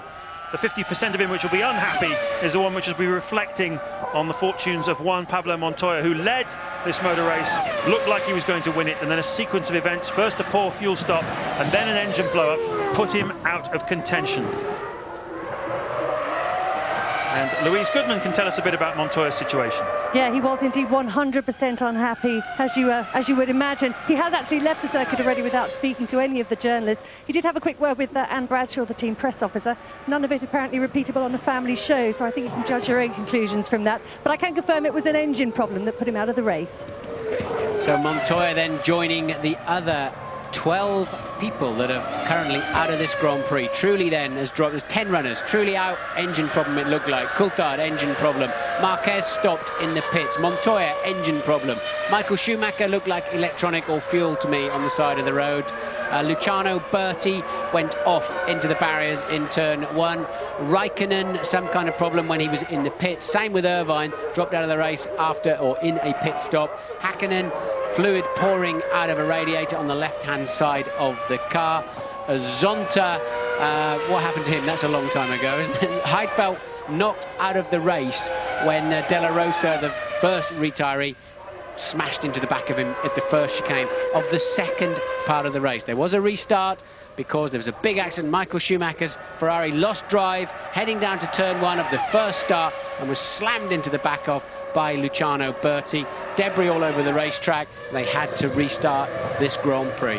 Has been incident-packed afternoon. Plenty for the photographers, the journalists and the TV crews around here to report home about. The headlines tomorrow will scream of cars up in the air, of leaders out of the race. It's been a very eventful German Grand Prix. Martin, I have to ask you, as we have just 5 or 6 laps to go, a difficult one this, I think, imagine today. Who is your driver of the day in the German Grand Prix? It's got to be Montoya. A great pole position. He's certainly, I think, lifted himself on a new level this weekend for his Grand Prix career and was just easily leading the race, wasn't he? The problems he had were absolutely no fault of his own. So Montoya, surely the driver of the day. It's an indication of just how much Montoya has got his act together this season, that in the 4 races that you and I have commentated on together, he's been your driver of the day 3 times. Is that right? Yeah. Oh, that's interesting. But, you know, maybe Montoya stopped the silliness of having fights with Villeneuve and making unnecessary comments. Maybe he's realised that these guys that are winning Grand Prix and winning World Championships are so focused. They don't dilute their effort in any way. They just focus on what they need to do and the people around them to get the performance they need. And I think there's a new confidence level in Montoya, and Ted is down in the pits. Yes, Martin, it really is incredible how much of a car breaker this circuit is, but it is a sign, I think, of how stressed the cars and the engines are these days. It is ironic, therefore, that Benettons, who they've got some of the least power in the pit lane with that Renault, are currently 4th and 5th. They can just keep going all afternoon. I can tell you at Williams, Ralf has just had a pit board which just says oil pump, oil pump. So there's still 5 laps for something to go wrong with that Williams. Yeah, that'll be topping up a tank somewhere. They've got telemetry on the car. The pits will know any levels, fluid levels on the car. That's oil, water, hydraulic pressure, whatever. And quite clearly they want him to top something up or put some kind of auxiliary pump on. You're looking at the battle, and it is a battle for 5th place between Jenson Button and Jean Alesi. Button doing extremely well to keep the Frenchman behind him. We know how hard Jean likes to charge. He's had points already this season. He's hungry for more.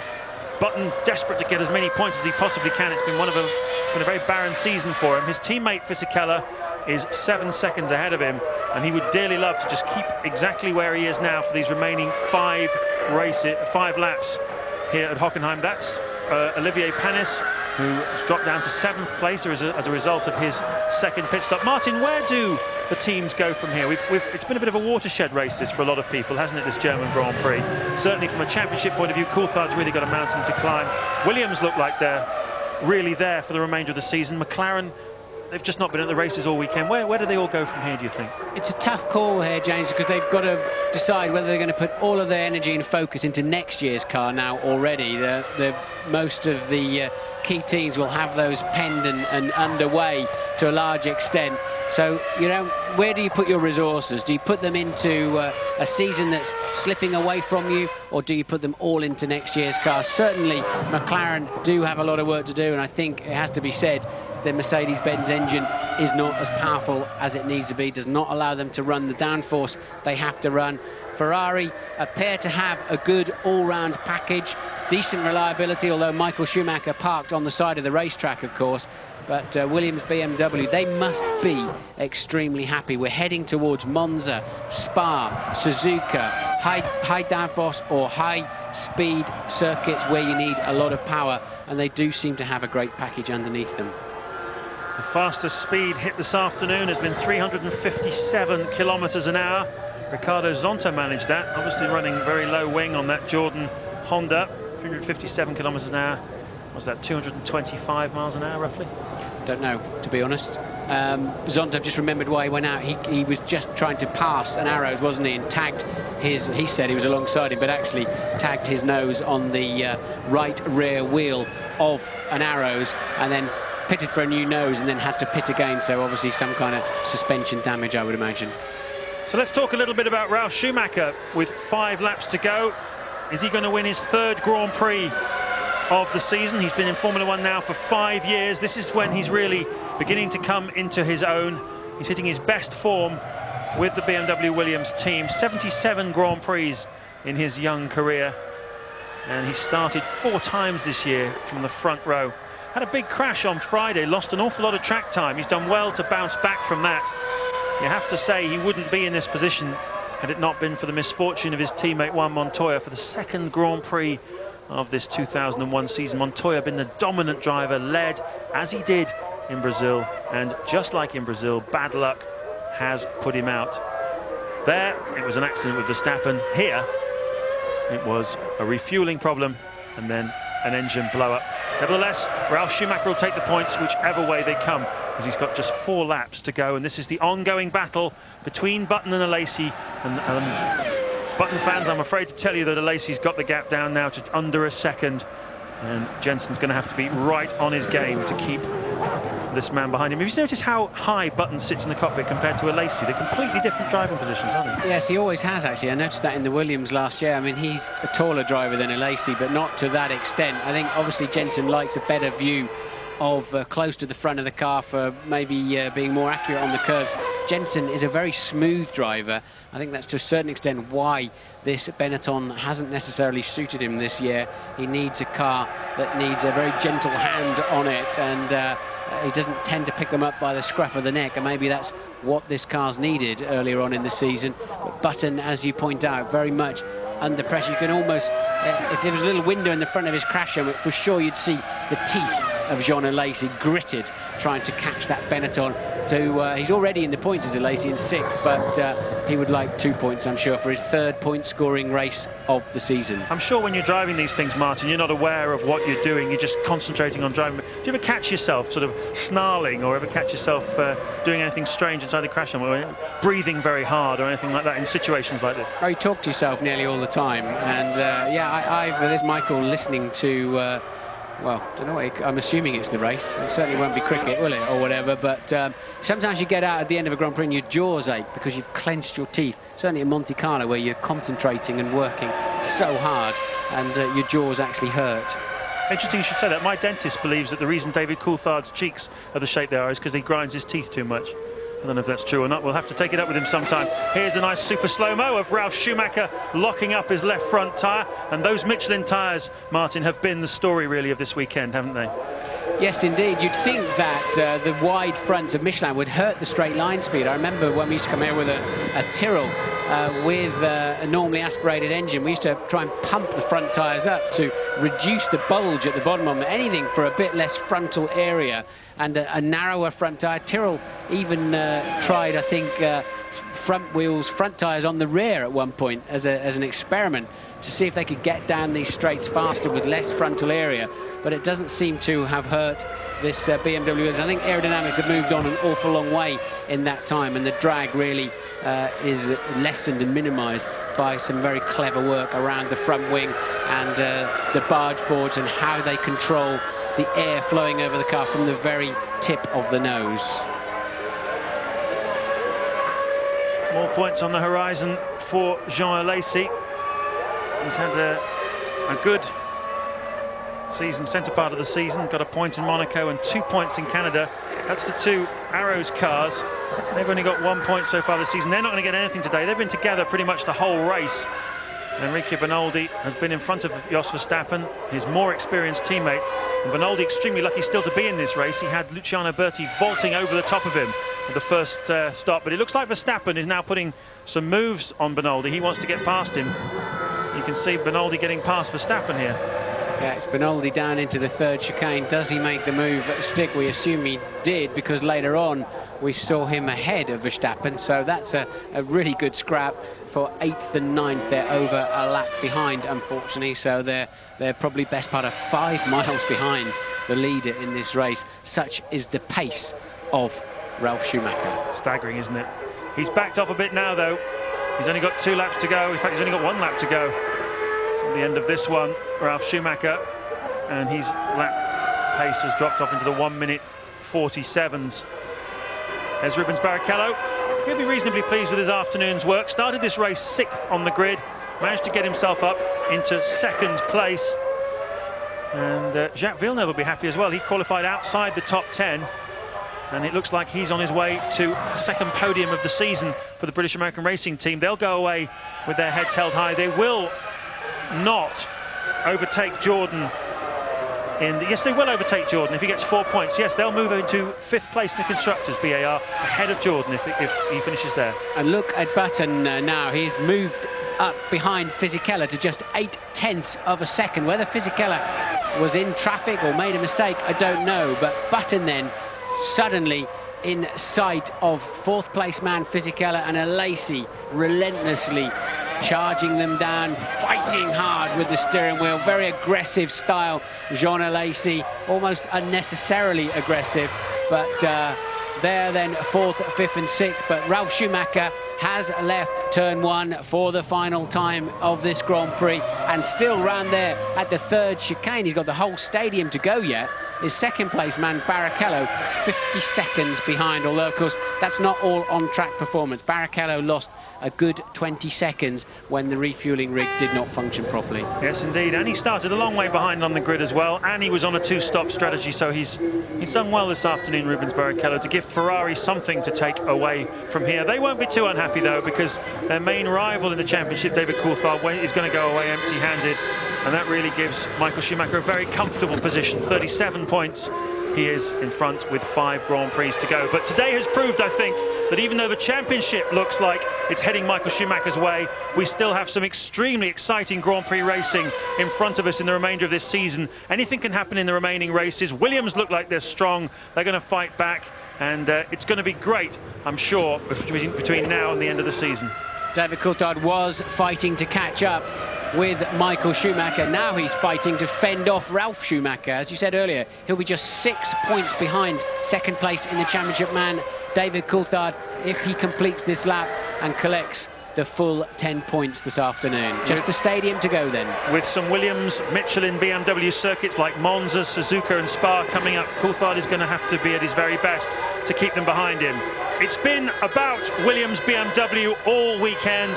It was about Montoya in qualifying, and for the first 20-odd laps this afternoon, it was also about the Colombian. But right now, it's about Ralf Schumacher. The 25-year-old younger brother of the local hero wins his 3rd Grand Prix of the 2001 season. Well done to everybody at Michelin, Williams and BMW, and well done to Ralf Schumacher. A very solid drive from 2nd place on the grid, and when it counted, he was there to pick up the pieces. and Rubens Barrichello will come around in second place. There's Michael Schumacher managing even a smile because his younger brother has won yet again. He said to me, actually, Michael, the other week, that it gives him enormous pleasure when his brother wins, even though sometimes it means he doesn't win himself. I think he's genuine about that too, by and large. So can you imagine how it must feel? You're 26 years old, you're just winning your home Grand Prix in front of this magnificent amphitheatre. Mostly Ferrari flags waving, it has to be said, and that's why there's such a din as second place man Barrichello crosses the line. His strategy this afternoon was very much to get him on the podium. It was not one to win the race with, and that's certainly mission accomplished in that respect then. So this is Villeneuve, who's just 2.1 seconds ahead of Fisichella, and Button then over the line, 5th, Alesi 6th. They're the final point scorers, and there was a total of 2.9 seconds between the lot of them. Yes, very close indeed. And there is still the championship leader, Michael Schumacher, on 84 points. Coulthard has 47. Ralf Schumacher goes the wrong way over the chicane and makes sure he doesn't collide with Enrique Bonolda on his way out. But Coulthard 47 points, and Ralf Schumacher has overtaken Rubens Barrichello now with this victory. He moves up into 3rd place in the championship, 6 points behind. There's a great sight, isn't it? Sportsman to the last. Likes to see his brother do well. All the encouragement he gave him as a youth when he was karting. It's been a reasonable day for the Schumacher family.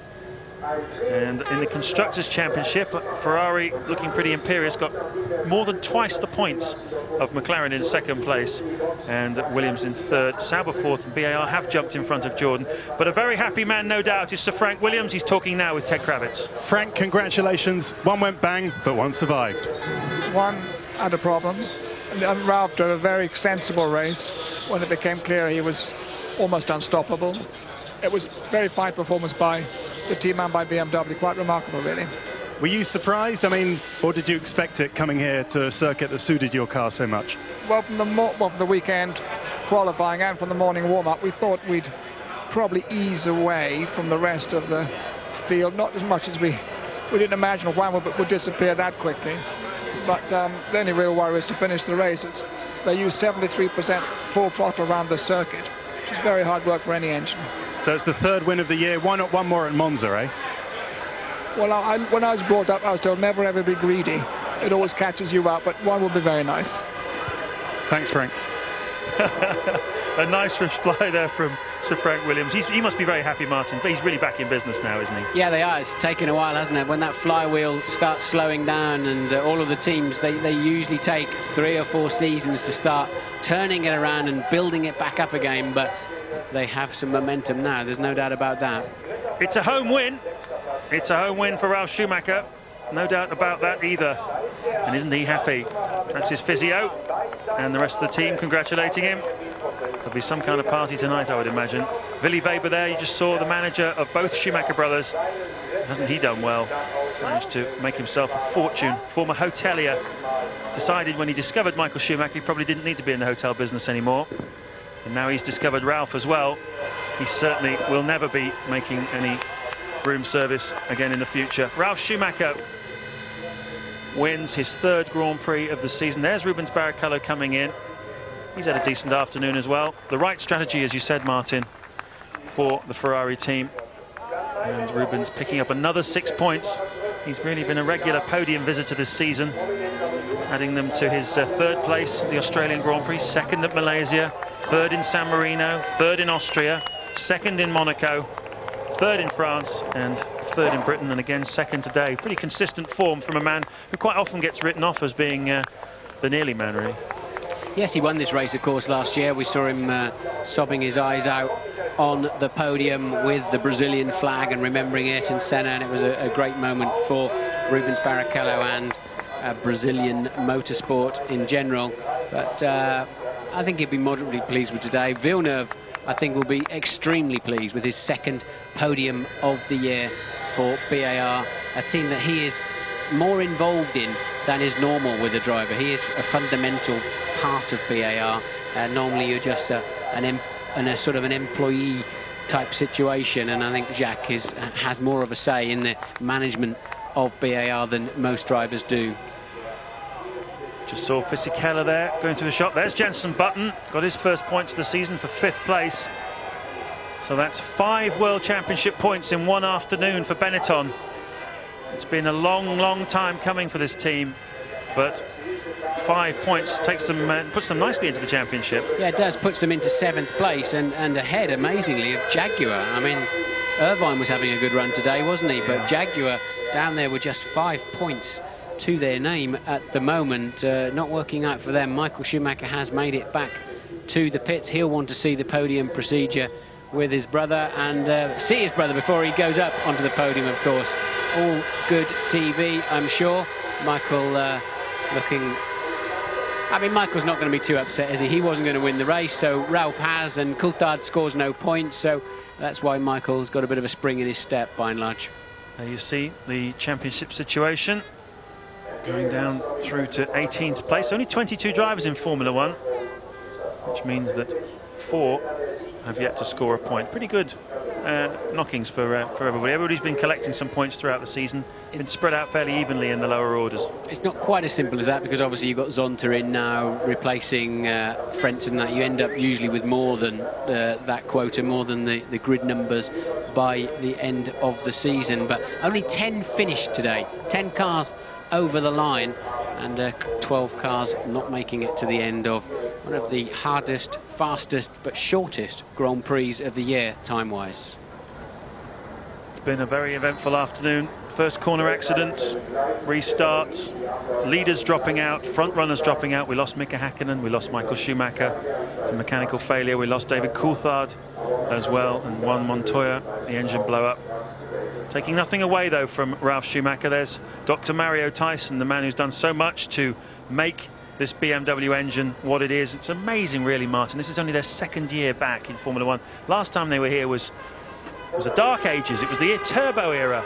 There's Michael Schumacher going out to celebrate his brother's success. I wonder if Ralph actually noticed him. There he is, though. They love a hometown victory. 100,000 air horn blowing, flag waving Germans. Most of them are waving red Ferrari flags, but there are more and more waving Ralf Schumacher Williams blue flags. And the German national anthem we will hear.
It's a story that's sweeping the nation. The younger brother comes good. Don't they love it?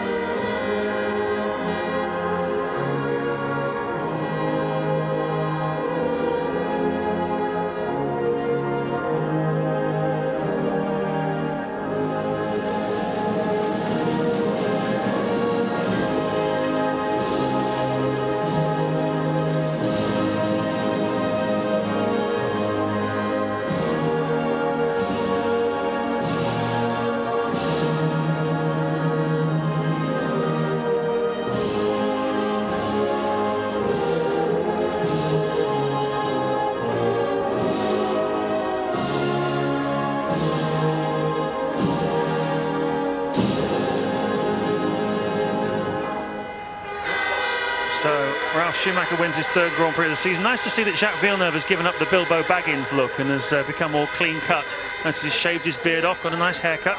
What's becoming of him? He's got a new 19-year-old ballerina girlfriend from New York. I think that might be something to do with it, maybe. Apparently. But well, it's nice to see 3 different chassis, 3 different engines on the grid, 2 different tyre suppliers amongst those 3 men standing on the podium. Formula One then in rude health at the moment, no doubt about it. Certainly is. Rubens Barrichello yet to find the top spot of the podium in 2001. He's certainly been alongside enough times this season. 5 races to go though, he still could do it. There is the clean-cut, clean-living boy himself, Jacques Villeneuve. Nice to see him back up there. Many of us regret that he's been in the boonies since his '97 World Championship victory. So the champagne ceremony begins. It's been a wonderful afternoon of motor racing, high event and high drama. 3rd win of the season for Ralf Schumacher, and a few more, I fancy, before this season is over.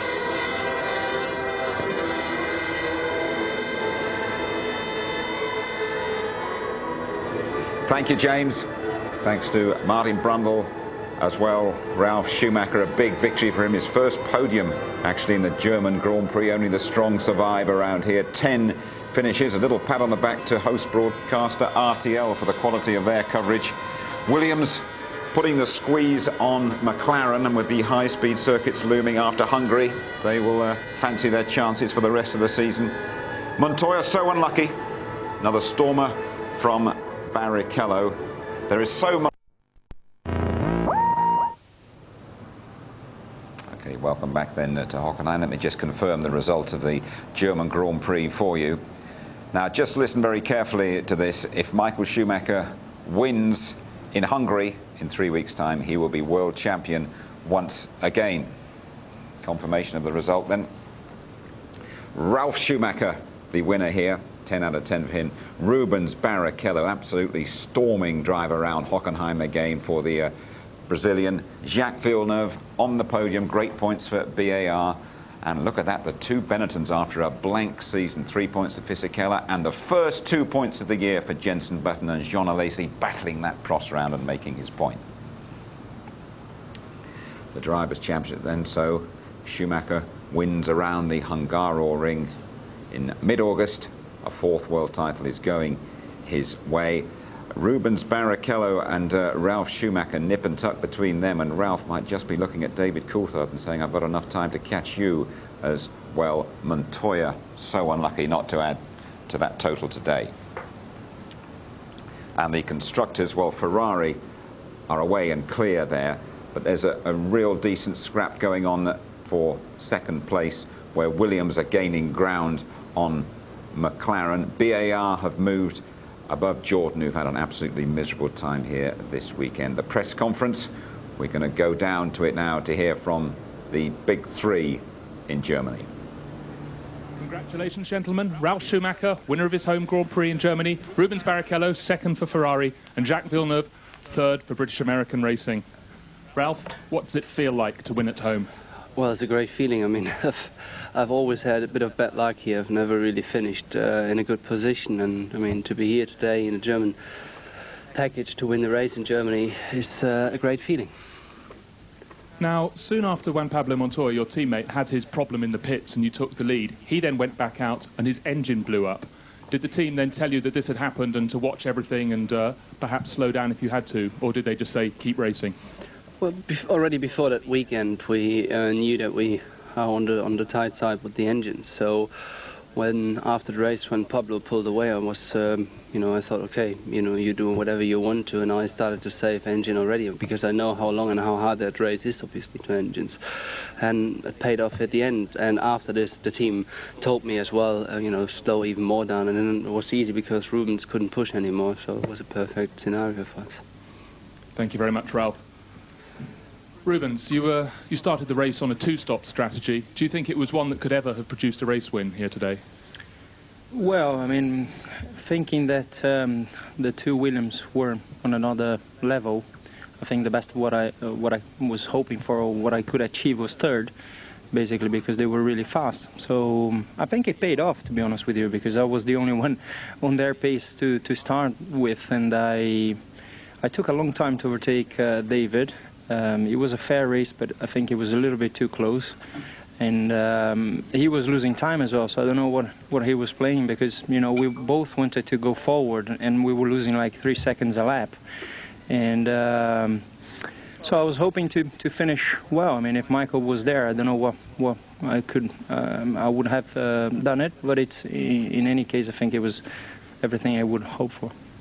But talking of your overtaking manoeuvres on David, you took past him twice, and both times around the outside into the stadium. How confident were you that you could take that line and still get through the corner? Well, we know each other since the Formula 3 times, so it's.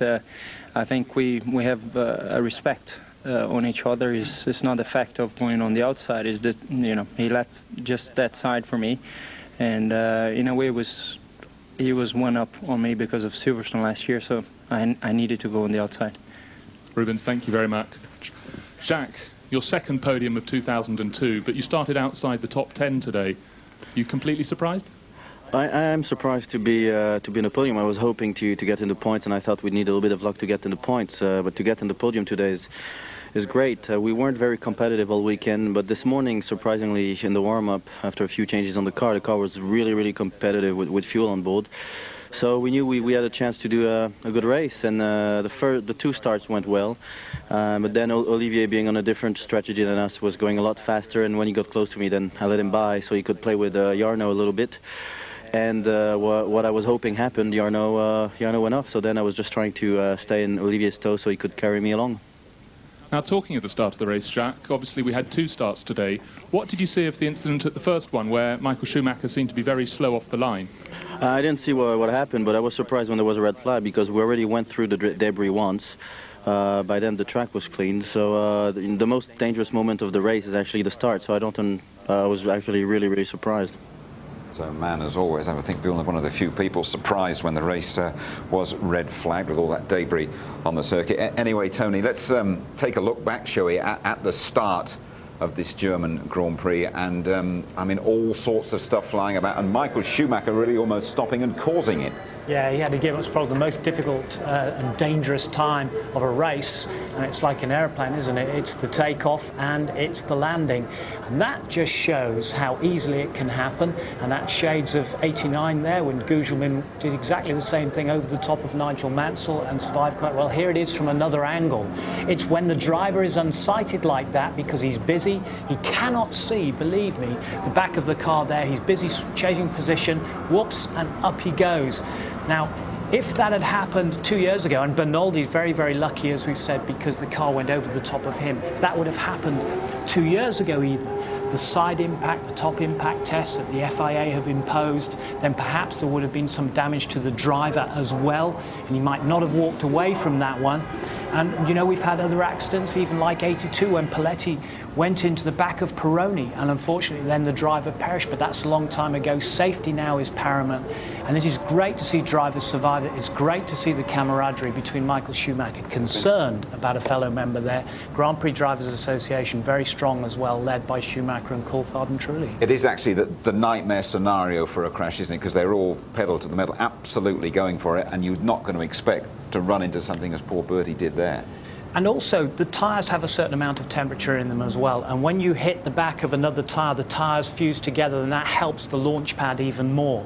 You can imagine what is going through the driver's mind. But also, you know, we have a situation where inside the cockpit, where the FIA have said in the safety cell there is even more padding as well around the driver. There's a seat that's moulded to them as well, which helps to minimise some of the damage to the driver. Villeneuve wasn't happy about a restart, but I think we all felt the race had to start again.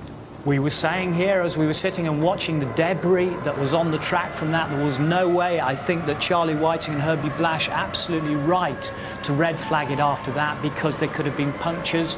And again, you know, when the restart happened, this was relatively clean. But here's this man, Barrichello, right at the beginning, being aggressive now, and also the power and speed of the Ferrari. Just look at this. Look at Schumacher. He went past both the McLarens then, and Barrichello followed quite soon after that. OK, Tony, thanks for the moment. Anyway, a lot more for us to talk about. We hope to have a word with Jenson Button as well when you rejoin us.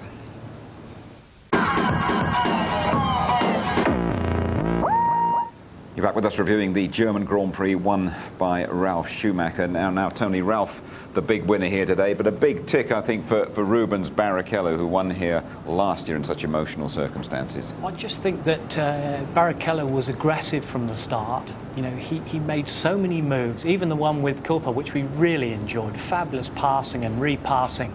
And he was just on it the whole time and so committed.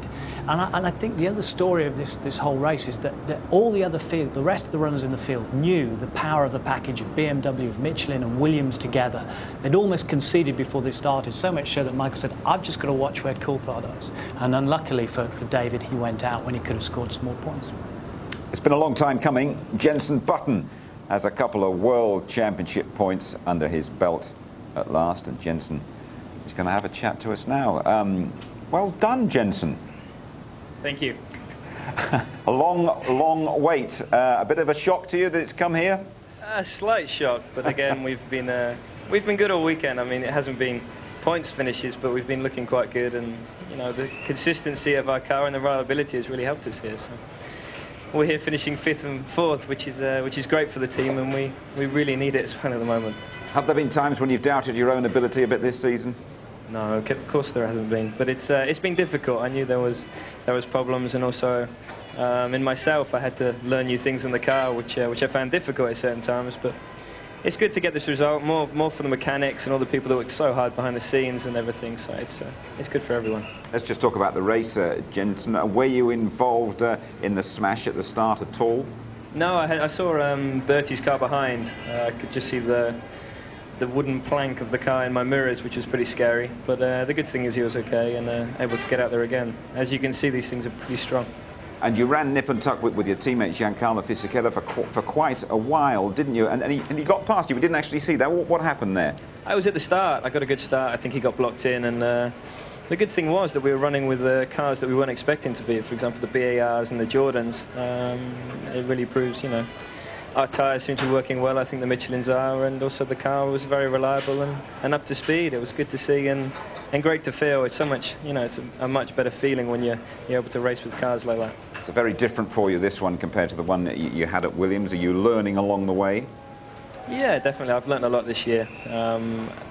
You know, and it's been a tough year for me, but it's, you know, it's getting better. We're still going to have tough races, I think, but I've learned a lot, and hopefully that can show over the rest of the year and also next year. But the best thing to get a 5th place here is, I mean, last year was a 4th place, and we've almost got the same finish. So hopefully the rest of the season will be the same. Everybody's taking a 3-week break now, Jenson, after what's happened to Heinz Harald Frentzen. There are 1 or 2 people on shifting drivers all over the place, really. Can you give us any steer on where you might be next season? Oh, next season? I thought you meant next week. Next week I'll be on holiday, and nobody's allowed to phone me at all. But next season, yeah, I'm at Benetton next year. That's what my contract says, and that's where I want to be at the moment. So that's where I am. Good. Enjoy your holiday, Jenson. Well done. Congratulations on the couple of points. Thank you. Okay, one of the main movers in that team is Mike Gascoigne, and let's have a little word with him now after Benetton's best day of the year. Mike, I saw you just before the race. You said to me, different place but same blank, but it all turned around for you, didn't it? Yeah, I mean, it was a great race. Great boys did a great job, and both drivers did a fantastic job. I had a bet with the chief mechanic who said we'd score points today, and he bet me 20 quid, so I think I better go and pay him. How much do you owe him? I'll pay him quite a lot, I think. For You were betting against your own cars, were you? He said we'd score points, and I didn't think we could, but it was a great performance. The tyres were very, very good, and apart from Giancarlo's little mistake at the end, both guys didn't put a foot wrong. Bit of a lucky day for you as well?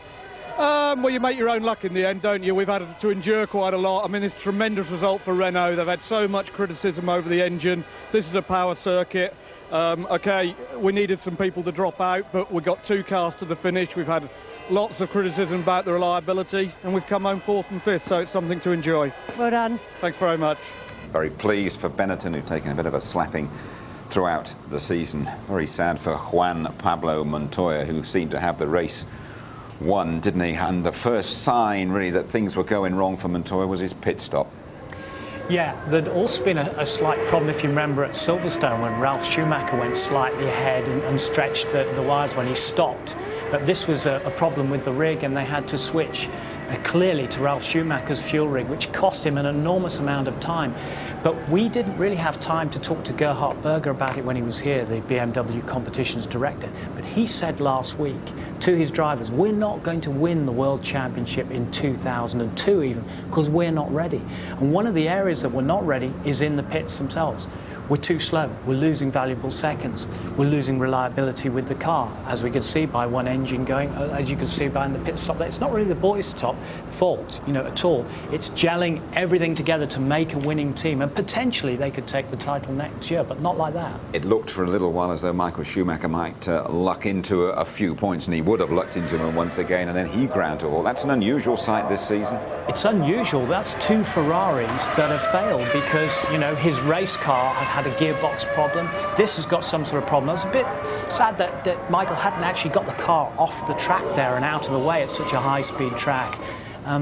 But this is his bogey track, isn't it now? He won here in '95, and now Ralph's won here once as well. You must think, what have I got to do to try and win in front of my home fans, you know, at Hockenheim? Absolutely. We can find out exactly what Michael Schumacher thinks about his failure here today as he chats to Ted Kravitz. No room for this. Michael, bad luck, I suppose. You can't win them all. This is true, and I wasn't expecting to be a winner, but would have been nice to score another 6 points. So we could have finally done it in Hungary, but like that we have to wait a bit longer. Bit of a crazy race it was. Was it any consolation David didn't score too? It was an up and down race in terms of emotion, but not too high on the other side because it is not a decider race for the championship anyway. But on the other side, even being not finishing, we did go another step towards the championship, which is good as well. I suppose you might have had a feeling that Ralf would have been the winner today. Certainly. I mean, seeing Ralf and Rubens up there, it makes up for some of the disappointment. By our mathematics, a win in Hungary for Michael Schumacher. It is world title number 4. Juan Pablo Montoya going for his first F1 victory after the pit stop was to follow as well. Well, there's this question mark about reliability, performance on the track. Poor Juan Pablo Montoya, he's had the lion's share of the retirements this year. He's had hydraulics, he's had electrics, he's had collisions, he's had 2 crashes. And now when he's starting to get his act together in qualifying, really, really learning the art of complete Formula One, the reliability problem hits him and this cruel luck hits him, which is why he's gone off without talking to anybody. He's an angry young man, and quite I think, in fairness, what he said was unprintable. He said a few things before he left, but I'll leave that to your imagination. David Coulthard a bit more reflective after what happened to him here today, but the McLaren's never on the money throughout the weekend, really. No, I think David has lost out here because he didn't test in Monza, which is a high-speed place where you can test and you can really replicate the conditions here at Monza. His tyres, the car was chewing the tyres. He never had the right setup.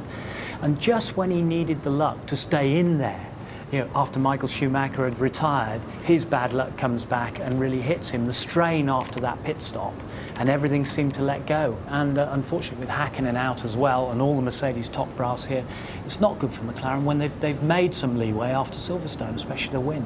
Luciano Berti had an interesting afternoon. Didn't he? Involved early on and then here. Well, see, the thing is, what happens, Jim, is after a big crash like that, I'm sure Luciano Berti will have had to have seen Professor Watkins, the FIA medical delegate. They have to say their name, they have to count through the numbers. But you'd have to say that his equilibrium had gone. He was spinning off all over the place, and he's had some big incidents here this weekend. It'll be a weekend to forget for him, but thank goodness he's perfectly okay. One of the great sights of this Grand Prix right at the end, the Frenchman Jean Alesi battling to make his point. He did it okay, and then he chatted to Louise Goodman. Jean, congratulations, you got a point, but by the look of you, you really had to work for it. Yeah, I'm really pleased for the final result because at the start we have some problem with the first gear, really too long. At the first start I saw my teammate flying in the air and I was a bit shocked. But I'm pleased to have this point because for sure it will be very heavy for the future of my team. And what about your future? Because there's all sorts of talk circulating in the paddock this weekend. Yeah, it's true. But today it's a day of happiness. I will explain something a little bit later on. You don't look very happy. I mean, last time we saw you getting points, you were jumping up and down. I'm happy for them. Thank you. Unusual interview that, and does that mean next time we see him in Hungary he'll be wearing the Jordan livery? Well, you know, we bring you these hot rumours from time to time, but that's why I arrived back in the studio. Slightly sweaty. Not a hot story, not exclusive, a hot rumour. I've heard that before, yeah. and that's why I came running back into the studio just before the start, because the Italian press are convinced that Jean Alesi is going to take the place of Heinz-Harald Frentzen in the Jordan for the remainder of the season from Hungary onwards. Well, who's going to fill the place of Prost? Could it be Frentzen? We don't know. But certainly there's a great bond between Alesi and Eddie Jordan, because they were Formula 3000 champions together in '89, and Eddie's tried to get him in the car lots and lots of times. In fairness to Eddie Jordan, we all felt he would have something in store that would explain what he's done to Heinz-Harald Frentzen, but judging by the way they've gone here, Mr. Alesi would be very welcome. Well, this was Ricardo Zonta, and we have said that he hasn't really covered himself in glory. 15th on the grid wasn't good enough, and despite the fact that the arrows of Verstappen in front of him had come out of the chicane quite slowly, and he got a bit too close. It's up to the car behind. This is the result. You know, and ultimately he goes out of the German Grand Prix. Now this one was quite amazing of Trulli, because he'd been having a fabulous dice with Panis and Villeneuve behind them, the 3 Honda-powered cars. Trulli, such a great racing driver, made a very basic mistake there, trying to get back at Panis, who just got past him, and you saw that elementary mistake on a spin. Just your final thoughts, Tony, as we enter this little break in the season? Well, I think it's great for everybody to have a break and regroup and recharge their batteries first of all. But Michael Schumacher will be upset that he's not that bit closer. He's still got a way to go. And there's a little chink of light in the tunnel for David Coulthard. You never know. It's a very little chink of light. Thanks very much indeed, Tony. I must give you the result of the competition. Remember we asked you, it was a pretty simple one, who won last year's British Grand Prix? And David Coulthard, the answer. And the big winner, the winner of the brand new MG ZR Sports Saloon, is Mr. C. Hindley from Manchester. Well done to you, sir, and you will join 10 runners-up, having a day out at Thruxton as well as enjoying that new motor.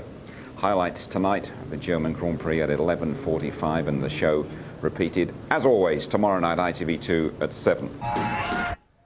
And you're back with us at Hockenheim, where we saw a huge shunt at the start of the German Grand Prix. 12 drivers failing to complete the course. The BMW Williams, the class of the field. Montoya robbed of a first F1 victory by a mechanical failure. Victory, though, claimed by his teammate, Ralf Schumacher. I'm delighted. It was a great result for the team today, and well, I'm hoping we have quite a few of that till the end of the season. It really was a crushing victory, over 50 seconds over the next place man. It was, although it didn't start very well. I must say Juan was in the first half was stronger than I was. He pulled out a gap. By that time I had a few problems with my brakes, and I must say car, I think the first set of tires wasn't as good as well, so I decided basically just to save fuel and engine because I knew that it was tough for the engine here. It was a hard one, but a fair. I just, you know, I said before, I think at that time in the race we should have been thinking forward, not to be fighting against each other. Of course, we don't race for the same team. It's we don't want to let it by, but I was 2 seconds faster at that stage, so I was going to overtake him eventually. So I think we were losing too long, basically. I was doing 42 highs, he was doing 44s, and then fighting we were doing 46s. So we were losing quite a big amount of pace compared to people. But at the end of the day, it was fair. We know each other, we respect each other, and I just had to gamble and go for it. My car was faster and I had to gamble. Nice to be up on the podium again? Yeah, it was a fantastic feeling, looking all over again for the same public, and you know, it is just a joke, but I was there thinking of last year. I said, no, hold on, don't cry. Well done, Jacques. It says lucky on your overalls. You were a bit lucky today, weren't you? Well, we've had so much bad luck this year that, you know, the few times where we have luck, I think the balance is still on the bad luck side, so we still got some good luck coming. How did this one compare to Spain? Well, we were more competitive here. The car was a lot better. I could drive it hard, where in Spain I was just trying to survive, and Häkkinen broke down on the last lap, so there was a lot more luck involved in Spain. Michael, bad luck, I suppose. You can't win them all. This is true, and I wasn't expecting to be a winner, but would have been nice to score another 6 points. So we could have finally done it in Hungary, but like that we have to wait a bit longer. And so it's a Schumacher success in Germany. Ralph, not Michael. Barrichello having another Hockenheim stormer. Villeneuve on the podium for British American Racing. Then Fisichella and Jenson Button, the Benny boy's best result of the season. A Lacey 6. It could just be his last drive for Prost. The buzz is he'll replace Frentzen at Jordan. No change at the top of the Drivers' Championship. And if Michael Schumacher wins in Budapest, he is world champion again. Ralf Schumacher overtaking Barrichello. As you were, though, for Häkkinen and the unlucky Montoya. Ferrari miles clear in the Constructors. Barrichello scoring 6 today. But Williams closing in on McLaren, and they might just fancy their chances on the high-speed circuits coming up.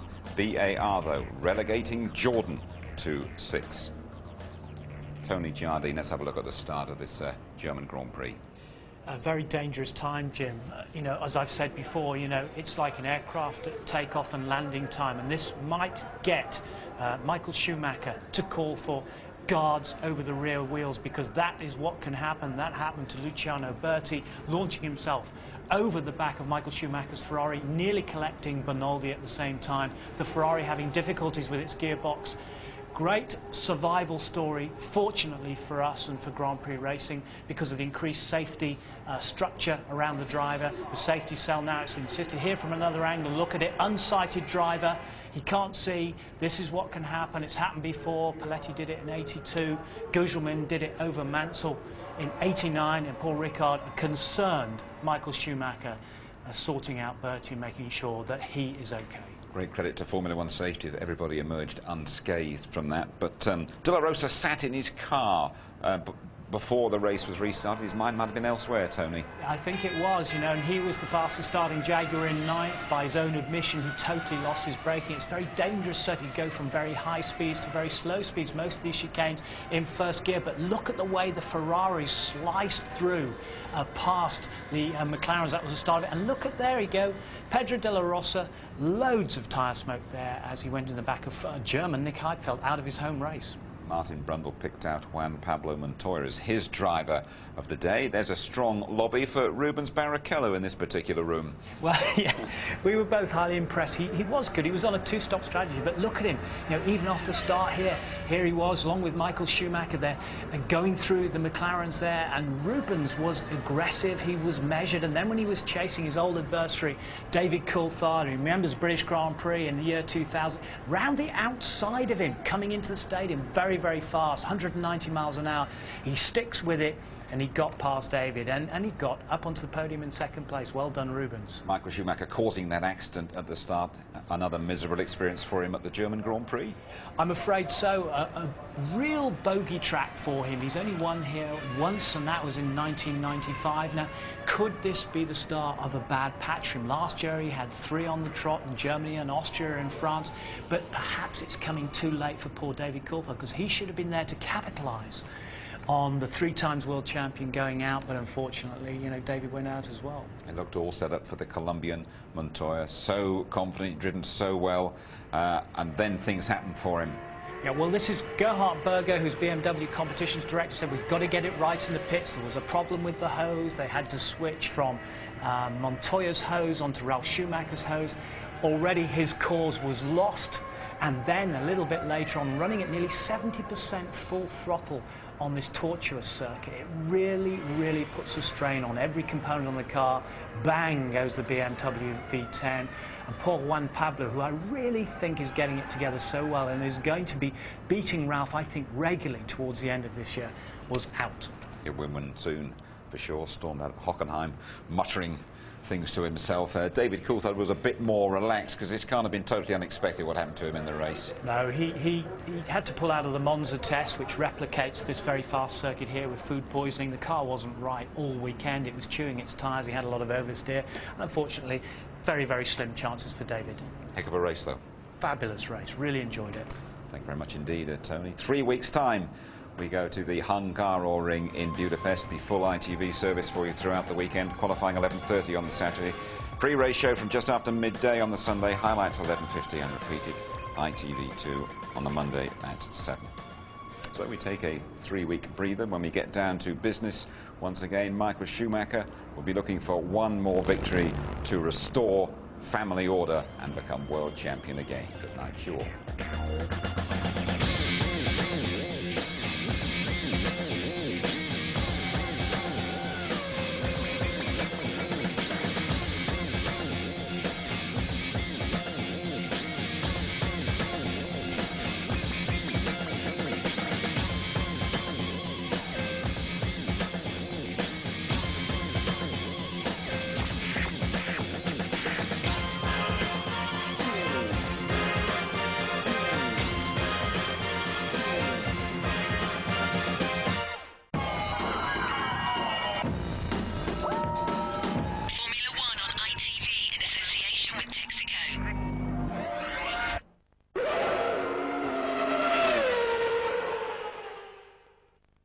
If you'd like to know more about Formula One, the website address sponsored by Foster's is www.itv-f1.com.